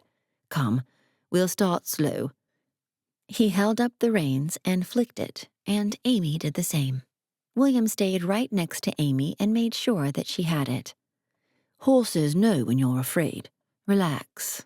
I'm here for you. The words stung as he said them, but it brought a smile to her face and her shoulders visibly relaxed. They rode down to the field where the fox hunt had taken place, and they went around until she was comfortable. How do we speed up? Amy asked, readjusting her position. Tap him with your foot, like this. William lightly nudged Dante on and turned back to see how Amy was doing, just as she passed by him, laughing. Hey! William fought to catch up with her and met her by the end of the field. Somehow she'd figured out how to slow Duke down. What took you so long? She grinned, breathing hard. You told me you hadn't ridden before. William laughed. She shrugged. I haven't. How did you know how to stop, then? William moved closer to her so he could get out of the sun. I said I never rode, but I watched everyone else. Amy laughed. So, how far does your estate go, anyway? William grinned. I was hoping you would ask. He took off again, and Amy came up closely behind him. They went over a couple of hills and up onto the last one just as the sun began to set. He climbed down and helped Amy before taking the basket off of his horse. Amy stared out at the horizon, her hair blowing in the breeze. Her eyes were closed, and for the first time since she arrived, she seemed relaxed. William sighed and laid out the blanket and the breads, cheeses, and fruit his cook had packed for him. Ready for a light meal? We'll have to eat more when we get back to the manor. The other food wasn't prepared yet. William busied himself so he wouldn't have to think about the fact that tomorrow he would be forced to move on to someone else. Amy sat beside him and brushed her hair out of her face. I never get tired of this meal. William popped an olive into his mouth. I'm glad, because I didn't know what else to bring with us. While Amy talked about back home and her favorite sunsets there, William marveled at the change in her. He'd known she was different since the moment she arrived, but Amy seemed to have grown into her position here overnight. As the sun began to dip down behind the hilltops in the distance, Amy leaned her head against William's shoulder. He hesitated a moment before he wrapped an arm around her shoulders. Do you ever wish you could be the one to do the traveling through time? Her voice was quiet. All the time. He stroked her arm, feeling the goosebumps on her skin. He pulled off his coat and wrapped it around her. But that's not what I do this for. I'm here to help others. She sat up. Isn't it kinda sad, though? You love all these inventions and ask all these questions, and yet you never actually get to see where they come from. William pulled away from her and put the leftover bread and cheese in the basket. I do what I came here to do. I worry that if I leave Nellie, things will never be the same, that she won't be able to help others without me. Amy put a hand over his. Do you perform the magic? No, I just guide them. William folded the blanket. And no one else can do that? Amy took the blanket from him and dropped it onto the basket. You told me that lots of people call Nellie their aunt. Couldn't one of them help her? It wouldn't be the same. Amy cupped his face with her hands, her touch making him weak. William, all you do every single day is give. To everyone. All the time. Don't you think that maybe for once you deserve to have something you want? William wanted to pull away, tell her that they really needed to be going so people wouldn't question their activities. But he was too mesmerized by her. Instead of answering, he bent down and brushed her lips with his. She kissed him back eagerly, wrapping her arms around him and pulling him closer. When he finally broke away, he brushed the tear off his cheek, hoping Amy wouldn't notice in the dark. We must hurry. Others will wonder where we are. Amy took his hand as they walked back to their horses. As soon as they were on and the basket was settled, William urged Dante into a gallop, and Duke caught up quickly. Music came from the ballroom as they made their way to the stables. William wanted to ask Amy if she would like to dance, but he knew he couldn't take it. He wouldn't go against what Nellie had wanted him to do. He climbed down off his horse and handed the horse off to one of the stable boys. I can escort you to the ball if you'd like, but I must be heading to bed. I need to leave in the morning. William couldn't face her while he picked up the basket. Oh? Where are you going? Amy's voice was filled with disappointment. Nellie has run out of a few supplies, so I will go get them. I'll be back in a few days. William stopped on the main steps. Thank you for tonight, Amelia. I hope you enjoyed your first horse ride. Amy glanced around before going up on her tiptoes to kiss him on the cheek. It was amazing. Thank you. And like that, she was gone. Chapter 9. Amy sighed as she finished yet another stitch in her embroidered bird that looked more like a horse. 2 weeks. 2 weeks she'd spent going through the motions of living here. Without William. When he'd said he would be gone for a few days, she figured it would be 2 or 3. But now she wondered if he'd ever be coming back. You have improved, Miss Amelia. Nellie beamed at her. Yeah, this time it looks more like a horse instead of a giraffe. Amy shoved the cloth into her basket of thread and stood. I'm going to go play croquet. Or hide in my room. She left before Nellie could suggest something else. She'd grown accustomed to the life here, and she had to admit she liked the slower pace. But she was so ready to go home. Just a few more days, and she'd be sent back to where she could take up the internship. But did she really want that? Amy wasn't so sure anymore. Her electronics lay unused and uncharged in her room where they'd been since 2 days after William had left on horseback. They just reminded her of him. Never mind that somehow he'd beaten the high score on blocks and 2 of her other games. Ms. Amelia? The voice was familiar and made Amy's heart skip a beat. She turned. Lord Emery, when did you get here? Lord Emery crossed the distance between them and took her hand to kiss it. I just arrived.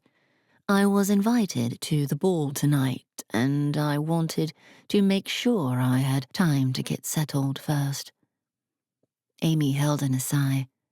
Another ball. But now she had Emery. He wasn't William, but she'd enjoyed his company in London. I'm glad you're here. I am as well, he beamed. Have you seen William? I was told to find him when I arrived. Amy shook her head. He has been out of town for the last couple of weeks. Was he the one who sent you the invite? No, it was your mistress, Nellie. Ah, figured. Amy forced a smile. I had planned to skip the ball tonight. Emery's smile slipped. I had hoped that we would dance. We will. I better go make sure I have a gown. If you will excuse me, Amy curtsied.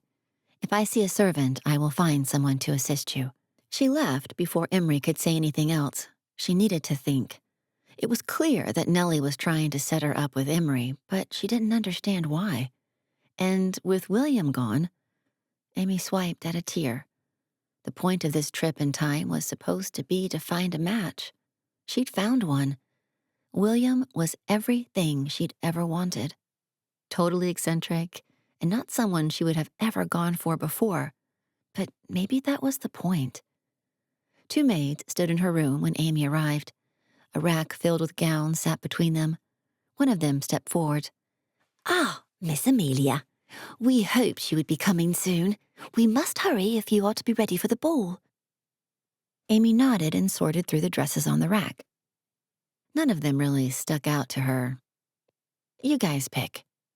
They were both used to her lack of proper etiquette by now and talked over each other, both holding out dresses. One was a deep purple made of satin, and the other was more of a floral print. Amy glanced between them.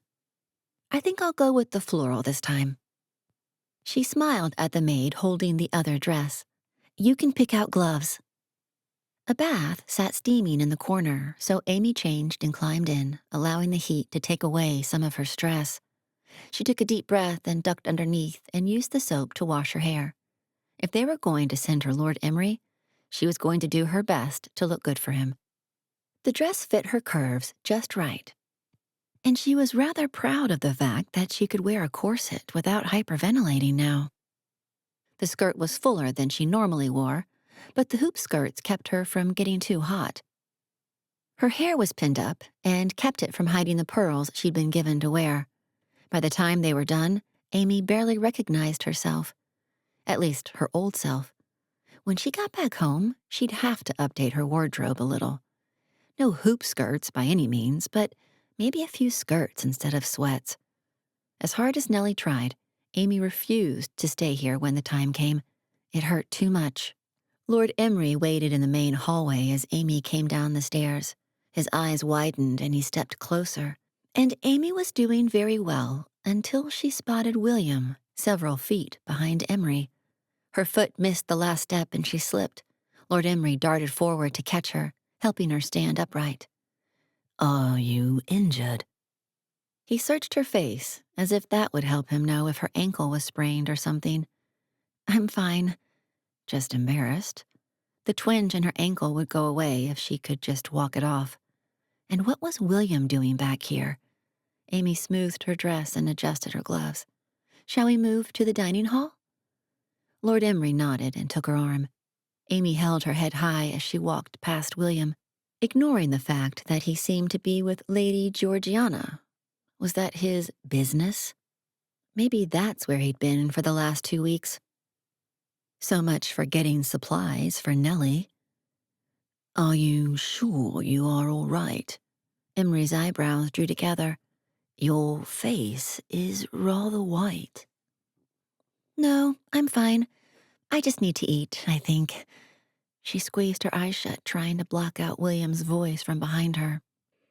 They sat near the other end of the table this time, and Amy was glad to be farther away from all the attention. Tanya and Eloise were in their usual spots with Lord Alfred and Clayton. She'd stopped spending as much time with them, not that they weren't fun to hang out with, but because she didn't like being the third wheel, well, the fifth wheel. "Ah, I see Lord Alfred is here as well." Emery's mood was entirely too cheerful for Amy, but she nodded anyway. "He has been here off and on since the festivities began." Amy set her gloves on her lap. "Do you come here often?" He shook his head. "This is my first time. It is beautiful out here." "As beautiful as your estates?" Amy asked. "Nothing compares to my land," he laughed. "You will have to come and see it someday." She nodded. "That would be nice." Once dinner began, Amy took small portions to eat. She took a bite of her mincemeat pie and glanced up to find William looking over at her. He glanced quickly away, but Amy felt a small amount of triumph. So, he knew where she was. Not that it mattered. He was clearly there with Lady Georgiana, who was complaining about the food. While he tried to appease her, Amy went back to her own meal. As they lined up for the ball, Lord Emery took her dance card and signed his name a few different times. There. Now we are ensured plenty of time to talk. Amy put the card away. She was fine with it because that meant she didn't have to meet more guys. Thank you. My pleasure. Lord Emery escorted her to the side of the dance floor while everything got set up. A few other men asked for a spot on her dance card, but most glanced at Emery and then walked the other way. William was a familiar face, so it was one thing to have him by her side, but Emery was a stranger and, well, big. Amy mentally thanked him yet again for allowing her to avoid everyone. The first dance began, and he led her out onto the dance floor. She'd forgotten just how much she loved dancing with him. Around and around they went as they waltzed, the exhilaration too much to allow her to talk. She kept her eyes on him so she could concentrate enough to know what he was going to do next. By the time they finished, Amy was out of breath. Keeping up with the man meant she had to go double time. Thankfully, the next dance was with a shy duke who barely said 2 words the whole dance. It was a miracle he'd even asked her in the first place. Amy pulled open her dance card to see who would be next. Quadrille was written there, and she wasn't sure what it meant. Lord Emery met her at the edge of the floor and pulled her to the center. They were in a group of 4 couples, and she had to watch a few times before she could get the moves down right. It was the first time that Amy had really seen Emery with other people laughing and talking, and she had to admit he was pretty funny, even though several of the jokes went over her head. Apparently, she was from the wrong century to understand. After another dance, Amy had to take a break. She escaped out onto the veranda, hoping to get a little time to herself. Except that there was already someone out there. It was a moment before Amy recognized William's voice, which meant that it was probably Lady Georgiana with him. Amy backed up quickly and tipped over a potted plant that sat near one of the stone benches. It crashed to the ground and shattered. Amy grumbled to herself. She'd have to pick it up tomorrow. She couldn't risk William seeing her out there. Miss Amelia? It was too late. Amy made a face and almost stayed, but couldn't do it. Not when it looked like she'd been spying. She hurried quickly into the ball and searched the crowd for someone to talk to, but all of her friends were dancing. Of course they would be. But then she found the orphans sitting in the back of the ballroom and made a beeline straight for them. She'd had short conversations with them a few times, but they only spoke a couple of words before turning their backs on her. Hello. You 3 look lovely tonight. Amy smiled and tried her best to look friendly. Are you enjoying your time? The oldest, Brianna, finally nodded. Yes, Mum. You look beautiful tonight as well. Amy sighed with relief. They were willing to talk. Thank you. It must be nice having these parties every night. Brianna shrugged. I guess. It's better than living on the streets. Here we are provided with food and a warm place to sleep. The second oldest, Dorothy, stood. You are from America, correct? Yes, I am. Is it true that they have saloons off in the West? And the women can wear pants and ride horses? Amy blinked.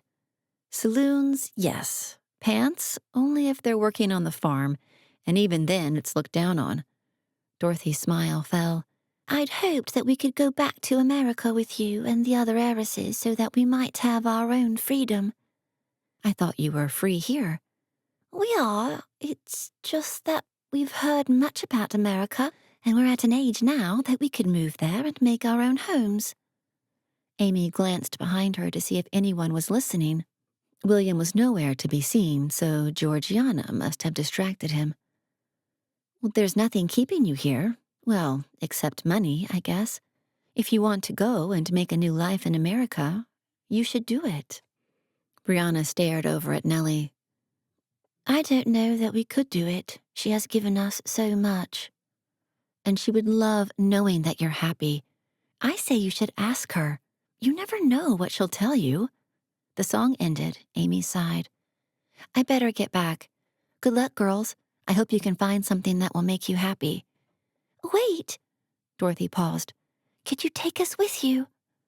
Amy frowned. She had no idea if she could or not. Again, that's something you're going to have to ask Nellie. I must be going. Lord Emery strode toward Amy. There you are. I was afraid you'd disappeared on me. No, I was just talking. Amy smiled. I wouldn't miss our dance. He bowed and took her hand in his to lead her to the dance floor. I have a question that I have been wanting to ask you, but I had lost my nerve until now. Amy groaned inwardly. What was with the questions tonight? Yes? Do you think that you would be willing to come to my estate? Say, in a week's time. I would very much like to have you meet my family before my father grows too ill. Lord Emery met her eyes. She would be leaving the day after tomorrow. Too soon to go see his parents.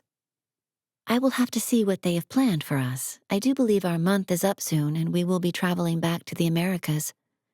Almost 200 years into the future. Lord Emery frowned. Ah, and there is nothing I can say to convince you to stay. If I don't go now, I won't have a ride back home for another month. Amy felt the panic rise, even though she knew it was just an excuse to him. Staying here for another month was too much. What if there was a reason for you to stay?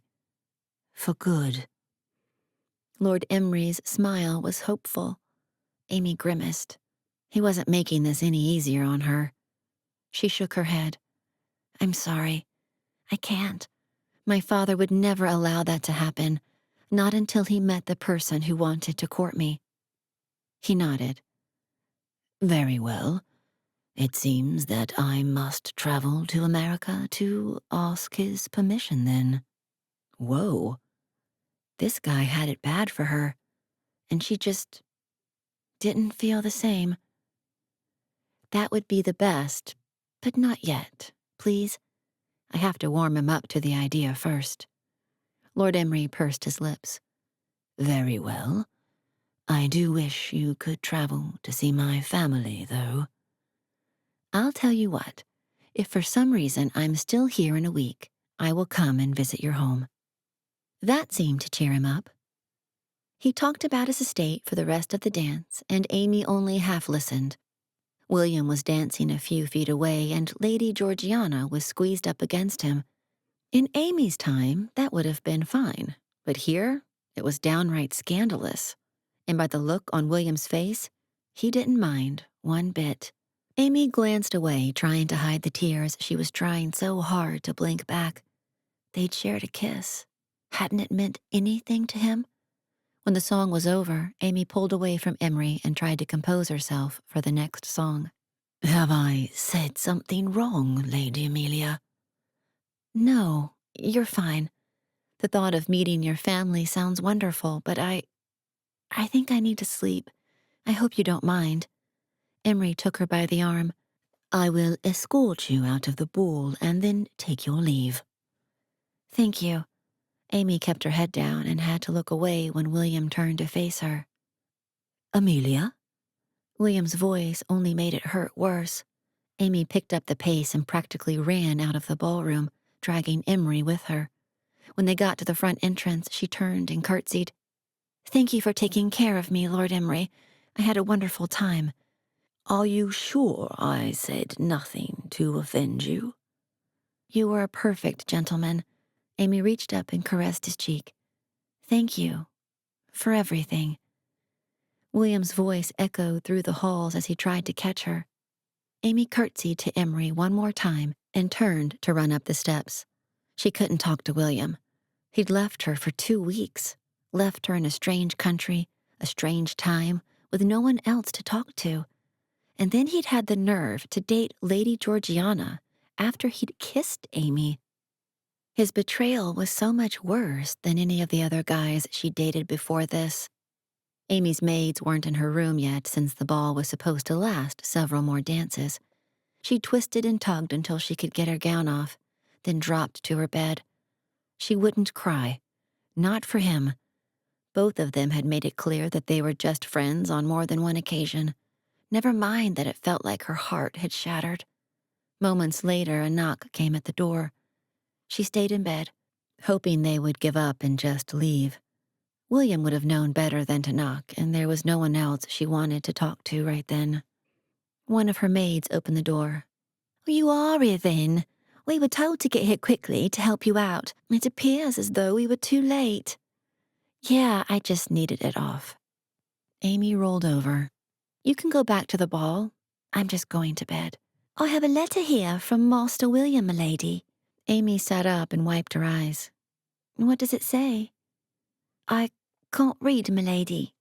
The maid handed Amy the letter. My dearest Amelia, it seems that something has upset you. I had hoped to speak with you, but you left too soon. Things are not as they appear, and I would like to have the chance to explain. Please, meet me in the gardens tomorrow after breakfast, and we will have a picnic. Always yours, William. Amy sniffed. How long ago did he leave this?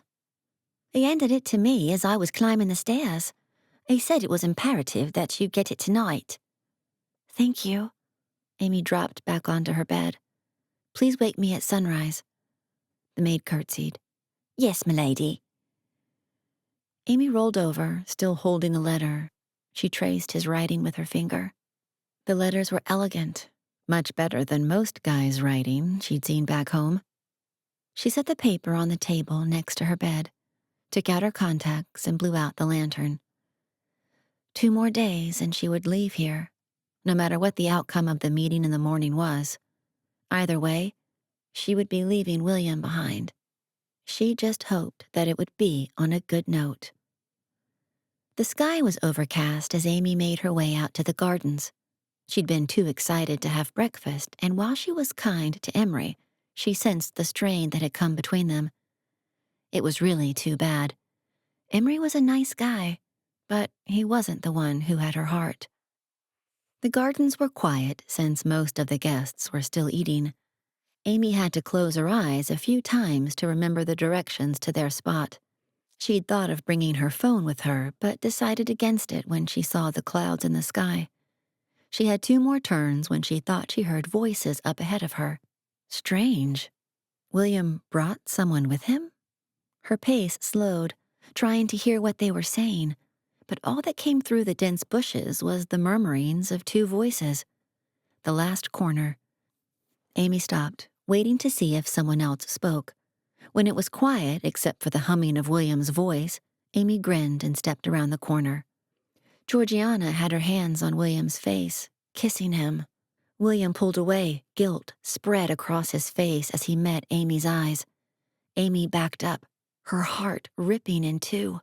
How could she be so stupid? She turned and picked up her skirts, sprinting left and right through the maze. When her shoes prevented her from running faster, she stopped long enough to rip them off, then continued on. William's voice yelled from behind her, begging her to stop. It only made her want to run faster. All those days just sitting inside the manor hadn't helped her shape at all, but she didn't care. Going inside the manor just meant that he would be able to find her. There were the carriages, but she had no idea where to even find one. Duke. William had told her that Duke was hers, right? Amy ran for the stables, ignoring the rocks stabbing into her feet as she went. She ran barefoot often enough back home. By the time she reached Duke's stall, she had a searing pain in her side and her lungs burned with the exertion. "Milady, do you require assistance with your horse?" A young stable boy stood there staring at her feet. "Where are your shoes?" "I lost them." Amy grabbed the stool and climbed up on Duke's back. "If anyone asks, don't tell them where I went, all right?" The boy nodded, still staring at her feet. "You shouldn't ride without shoes." "Okay." Amy urged Duke out of the stable and then prodded him to go faster. "Get me out of here, Duke. I don't care where you go. Just take me away." The fields disappeared behind her as she rode. Nothing seemed familiar to her at this pace, but until she knew she was out of sight, she wasn't going to stop. Duke was in a dead run, heading for a fence that Amy was pretty sure he couldn't jump, but she had no time to stop him. Whoa, Duke, slow down. Whoa, Duke! Amy yanked on the reins, hoping that would stop him. The horse whinnied and went up on his two hind legs, then bucked as hard as he could, sending Amy flying. Amy hit the white fence, her head smacking against the stone wall. The last thing she remembered before the darkness consumed her was that the rain felt nice on her hot skin. Chapter 10. William raced through the maze trying to catch up to Amy. He still couldn't believe Georgiana followed him in there. He'd been so careful to sneak out of the manor. But then to kiss him? He would have her back on a carriage as soon as possible, after he found Amy. The night before was torture, watching Amy with Lord Emery, knowing that he wouldn't be allowed to dance with her, to explain his absence. William stopped suddenly. There were footprints in the soil of the garden, and he instantly recognized the shoes that were lying next to the prints. She was barefoot. 3 more turns out of the maze, and he was free. He set the shoes on the bench for one of the gardeners to find, and then continued running. He stopped when the tracks vanished, and then searched until he could find them again. The stables. Henry, the young stable boy, stood brushing one of the horses when William went to find Duke. He blinked at William and went back to brushing. "Have you seen a young woman come here? Red dress, long brown hair?" Henry nodded and kept brushing. "She told me not to tell you where she went." William took Henry by the shoulders, careful not to scare the boy. "Henry, there's a whole week's worth of honey sticks for you in my room if you tell me where she is." "I don't know, but she went that way." Henry pointed out the door. "She was riding really fast without a saddle. I tried to help, but she wouldn't let me." William kissed the top of the boy's head. "Thank you, Henry. I'll bring you the honey as soon as I get back." He guided Dante out of the stable and took off in the direction Henry said. She couldn't have been gone long. She was fast, but she was also barefoot, which would have slowed her down. Rain began to fall as he rode, making it harder to see the prints on the ground. Much of the road was packed down, but she'd left it a ways back. William urged Dante on, blinking the water out of his eyes. "Amelia!" But his voice was drowned out by the booming thunder. He needed to find her fast. If she'd fallen in a ditch, the water could carry her away. "Amelia!" A horse whinnied in the distance. William sat up straight. He knew that sound. It was Duke. "Come on, Dante. Let's find Duke." The water was coming down in sheets by now, and William couldn't see very far ahead of him. Dante reared up suddenly, and William was almost thrown off. The outer wall. Horror spread through him. Had Amy tried to jump this wall? No, she would have known better. "Amelia." William climbed off Dante and followed the hoofprints from Duke.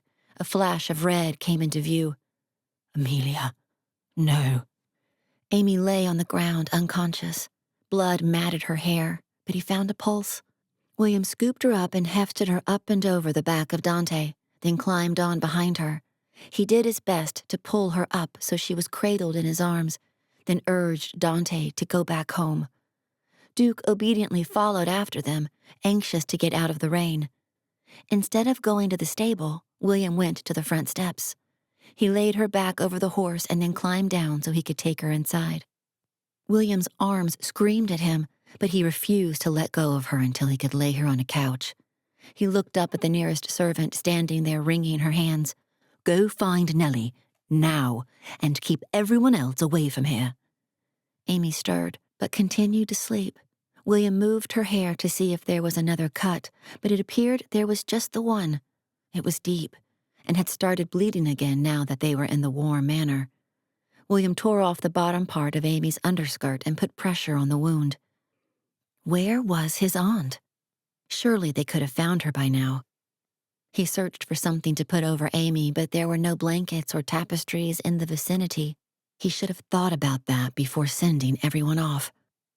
Nellie bustled up next to him after what seemed like an eternity. How did this happen? She hit the back wall while riding Duke.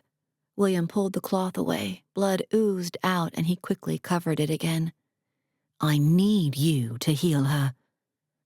You know my powers don't work that way. Nellie's voice was barely a whisper. William glared up at her. No, I don't. Help her. You've helped me before, when I was young. Nellie gasped. You remember that? Of course I do. William took his aunt's hand. Please, save her. Nellie pursed her lips. Very well. She placed her hand over Amy's forehead, and a warm glow appeared around her. The cut on Amy's head slowly grew smaller, then disappeared, leaving the smallest of scars in its place. Amy stirred and groaned, opening one eye and then the other.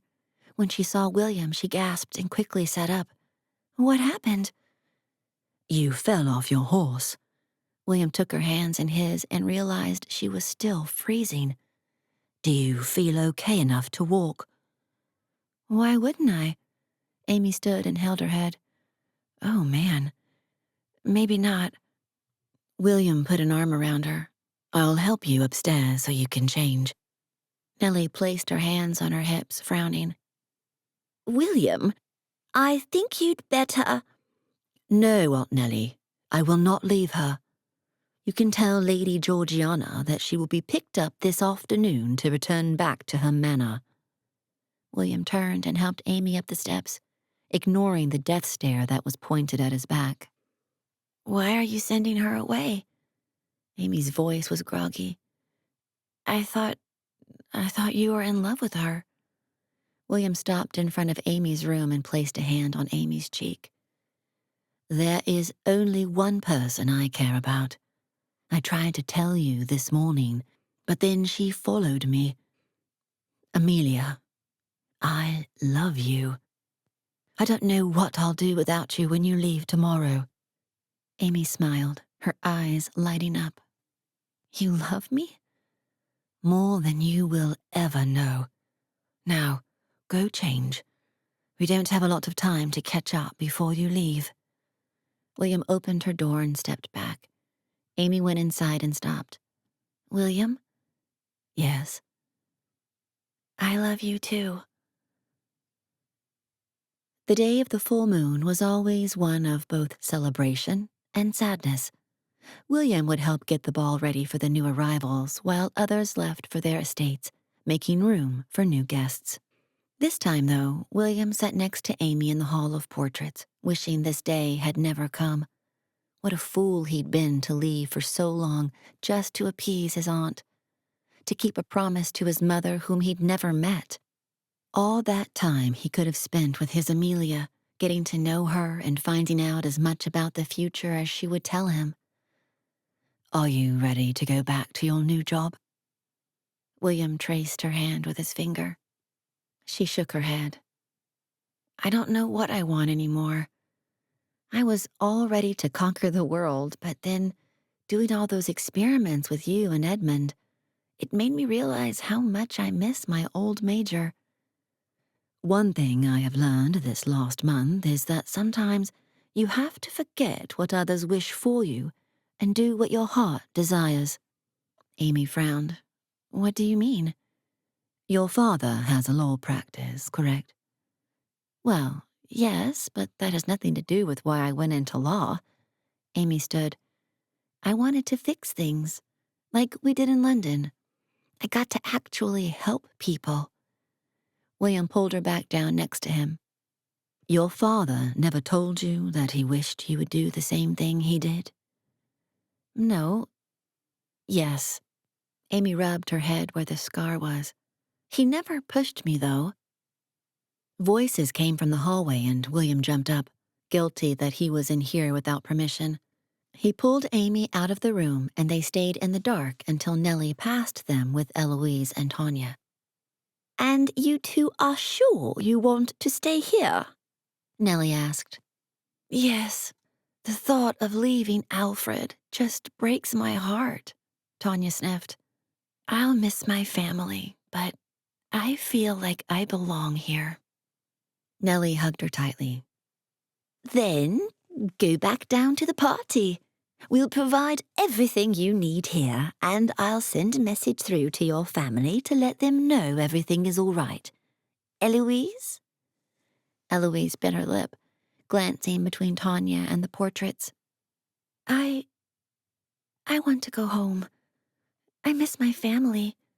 I loved being here, and Clayton was such a sweetie, but I need to go. Very well. Nellie finally turned to Amy and William. She frowned at their hands clasped together. Amelia, it's time to choose.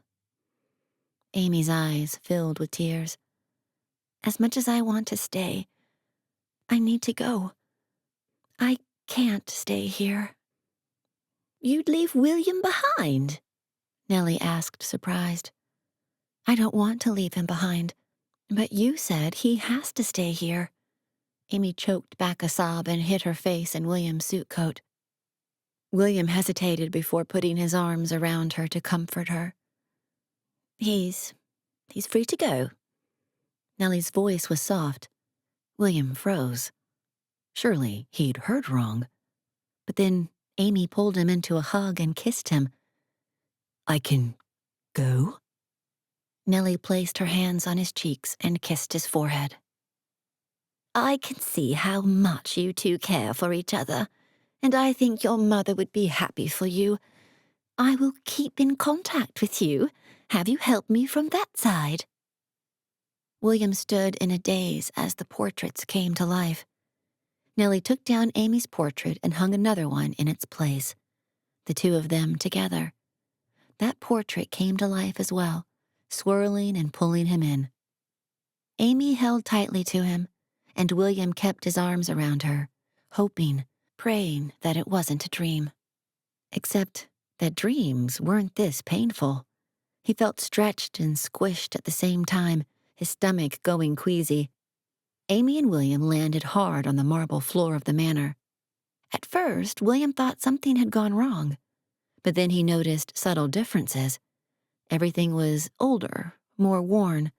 The carpets were different, and the benches had been replaced by newer ones. We're here? William looked down at Amy. Yep. Amy turned to Nellie. This woman was much older than the one she'd just left, but Amy could recognize her anywhere. Thank you. Nellie smiled and pulled William into a hug. My dear boy, it is so good to see you after all these years. William stared behind him as Amy pulled him away from the hall. How is she here? I have no idea. Let's get out of here before something else happens. Amy stopped and pulled him down for a kiss.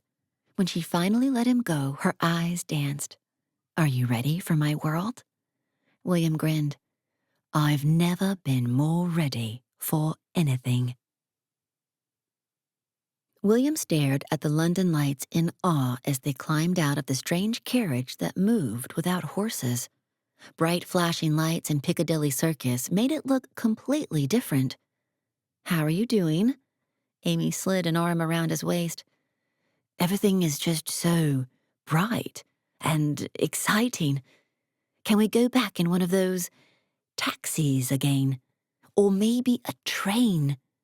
Amy laughed. We can do all of those things, but for now, I need to make sure that my internship is still on. William caressed her cheek. You still want to go into law? I don't know, but I at least need to check in. Amy pointed up at a large building. Here's our hotel. You stay here, and I'll be back as soon as I'm done with the meeting. William nodded and followed her into the building. People stood around on their phones or looking at tablets that looked just like Amy's. She didn't let go of his hand until they got into a large metal box and pushed a button. What is this? William gasped as the doors closed. Where are we? This is an elevator. Hold on. Amy leaned against the wall. William's stomach dropped as the elevator lurched and began to move. He grabbed onto the rails and watched the numbers move up. Amazing. Amy laughed. Isn't this so much better than climbing 10 flights of stairs? William's eyes widened. 10 flights. The doors opened to a hallway decorated in red carpets and paintings on the walls. Amy pulled out a card and opened one of the doors to a small room. Amy quickly changed in the lavatory and left, promising to hurry back. William waited to make sure she had left and then went into the lavatory. A turn of the knob and water came pouring out. He turned it the other way and the water stopped. Astounding. The toilet, as Amy had called it, worked the same. Pushed the lever and the water went down in the drain. William shook his head in awe. A small contraption hung on the wall by the light switch. He picked it up and flipped the switch, and immediately dropped it when hot air shot out at him. He wouldn't be touching that one again. William went back into the room and sat on one of the beds, bouncing a few times before lying back. These were much more comfortable than the one he had back home. A large screen sat in front of him, and William wondered if it was like Amy's tablet. He searched until he found a button and pushed it. Moving pictures appeared, and people shouted about their favorite drink. He turned that off and moved to the window to find anything that seemed familiar to him. Among a few of the sights he recognized from his own time was a whole new world of inventions for him to explore. He couldn't wait to see everything. Epilogue. 6 months later. Amy looked up from her desk and shook her head. William, it's just a water jug. You've seen water before. Leave it alone. But the water is suspended and comes out when I push this knob. William poured water out onto his hand and the floor. And now we get to clean that up before we go.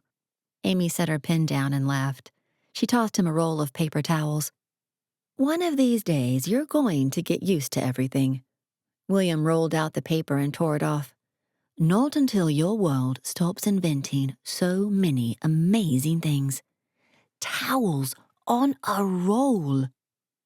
Their science lab had been open for 3 months now, and Amy constantly had to tell William what different items were, and she loved every second of it. William, you only need 1 or 2. Amy laughed and set down her pen. She needed to put things away so she could get ready to go. Her stomach fluttered at the thought of her wedding that was happening in just a couple of hours. But they're just so amazing. William threw the wet paper towels away. Did you get the calculations to come out right? Almost. There's a missing something in there, and I haven't figured it out yet. Trading in her law degree for a science degree had been an easy decision, but it drove her crazy when she couldn't get something to work. William pulled her into a hug and kissed her forehead. We'll figure it out when we get back. There was a knock at the office door, and Mom poked her head in. I thought I'd find you two here. You're going to be late. William spilled the water. Again. Amy grabbed her dress off the hanger and kissed her mom on the cheek. Everything is set? Yep. The caterers will be there any minute to set up the dinner. All you two have to do is show up. A limo waited outside the lab. Mom climbed in first, and Amy had to push William inside. He still wasn't quite used to the idea of cars. They walked everywhere in New York when they could. Amy held his hands so he wouldn't play with buttons and leaned her head on his shoulder. The chapel wasn't too far from work, and soon they were rushing inside to beat the storm that was brewing. The bride's room was stuffed with women getting ready, and while Mom insisted she could help, Amy was adamant that she could get dressed on her own. The dress was a replica of the one she'd worn at Lord Alfred's, the night she realized how much she was in love with William.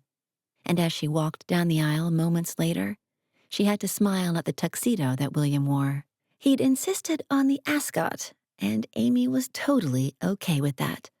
The wedding was simple, as they decided against writing their own vows, and when the pastor told William to kiss the bride, Amy was sure she would burst with happiness. Their kiss was interrupted not by her cell phone, but his. When he tried to answer it, she tossed it behind her, laughter exploding around them. She then wrapped her arms around his neck and kissed him, mentally thanking the strange old woman clapping in the back of the hall for making her dreams come true. This has been Enchanted Heart, Twickenham Time Travel Romance Book 10, written by Jacqueline Hardy, read by Stephanie Nemeth Parker. Copyright 2019 to 2080 by Jacqueline Hardy. Production copyright by Dragons and Fairy Tales Press.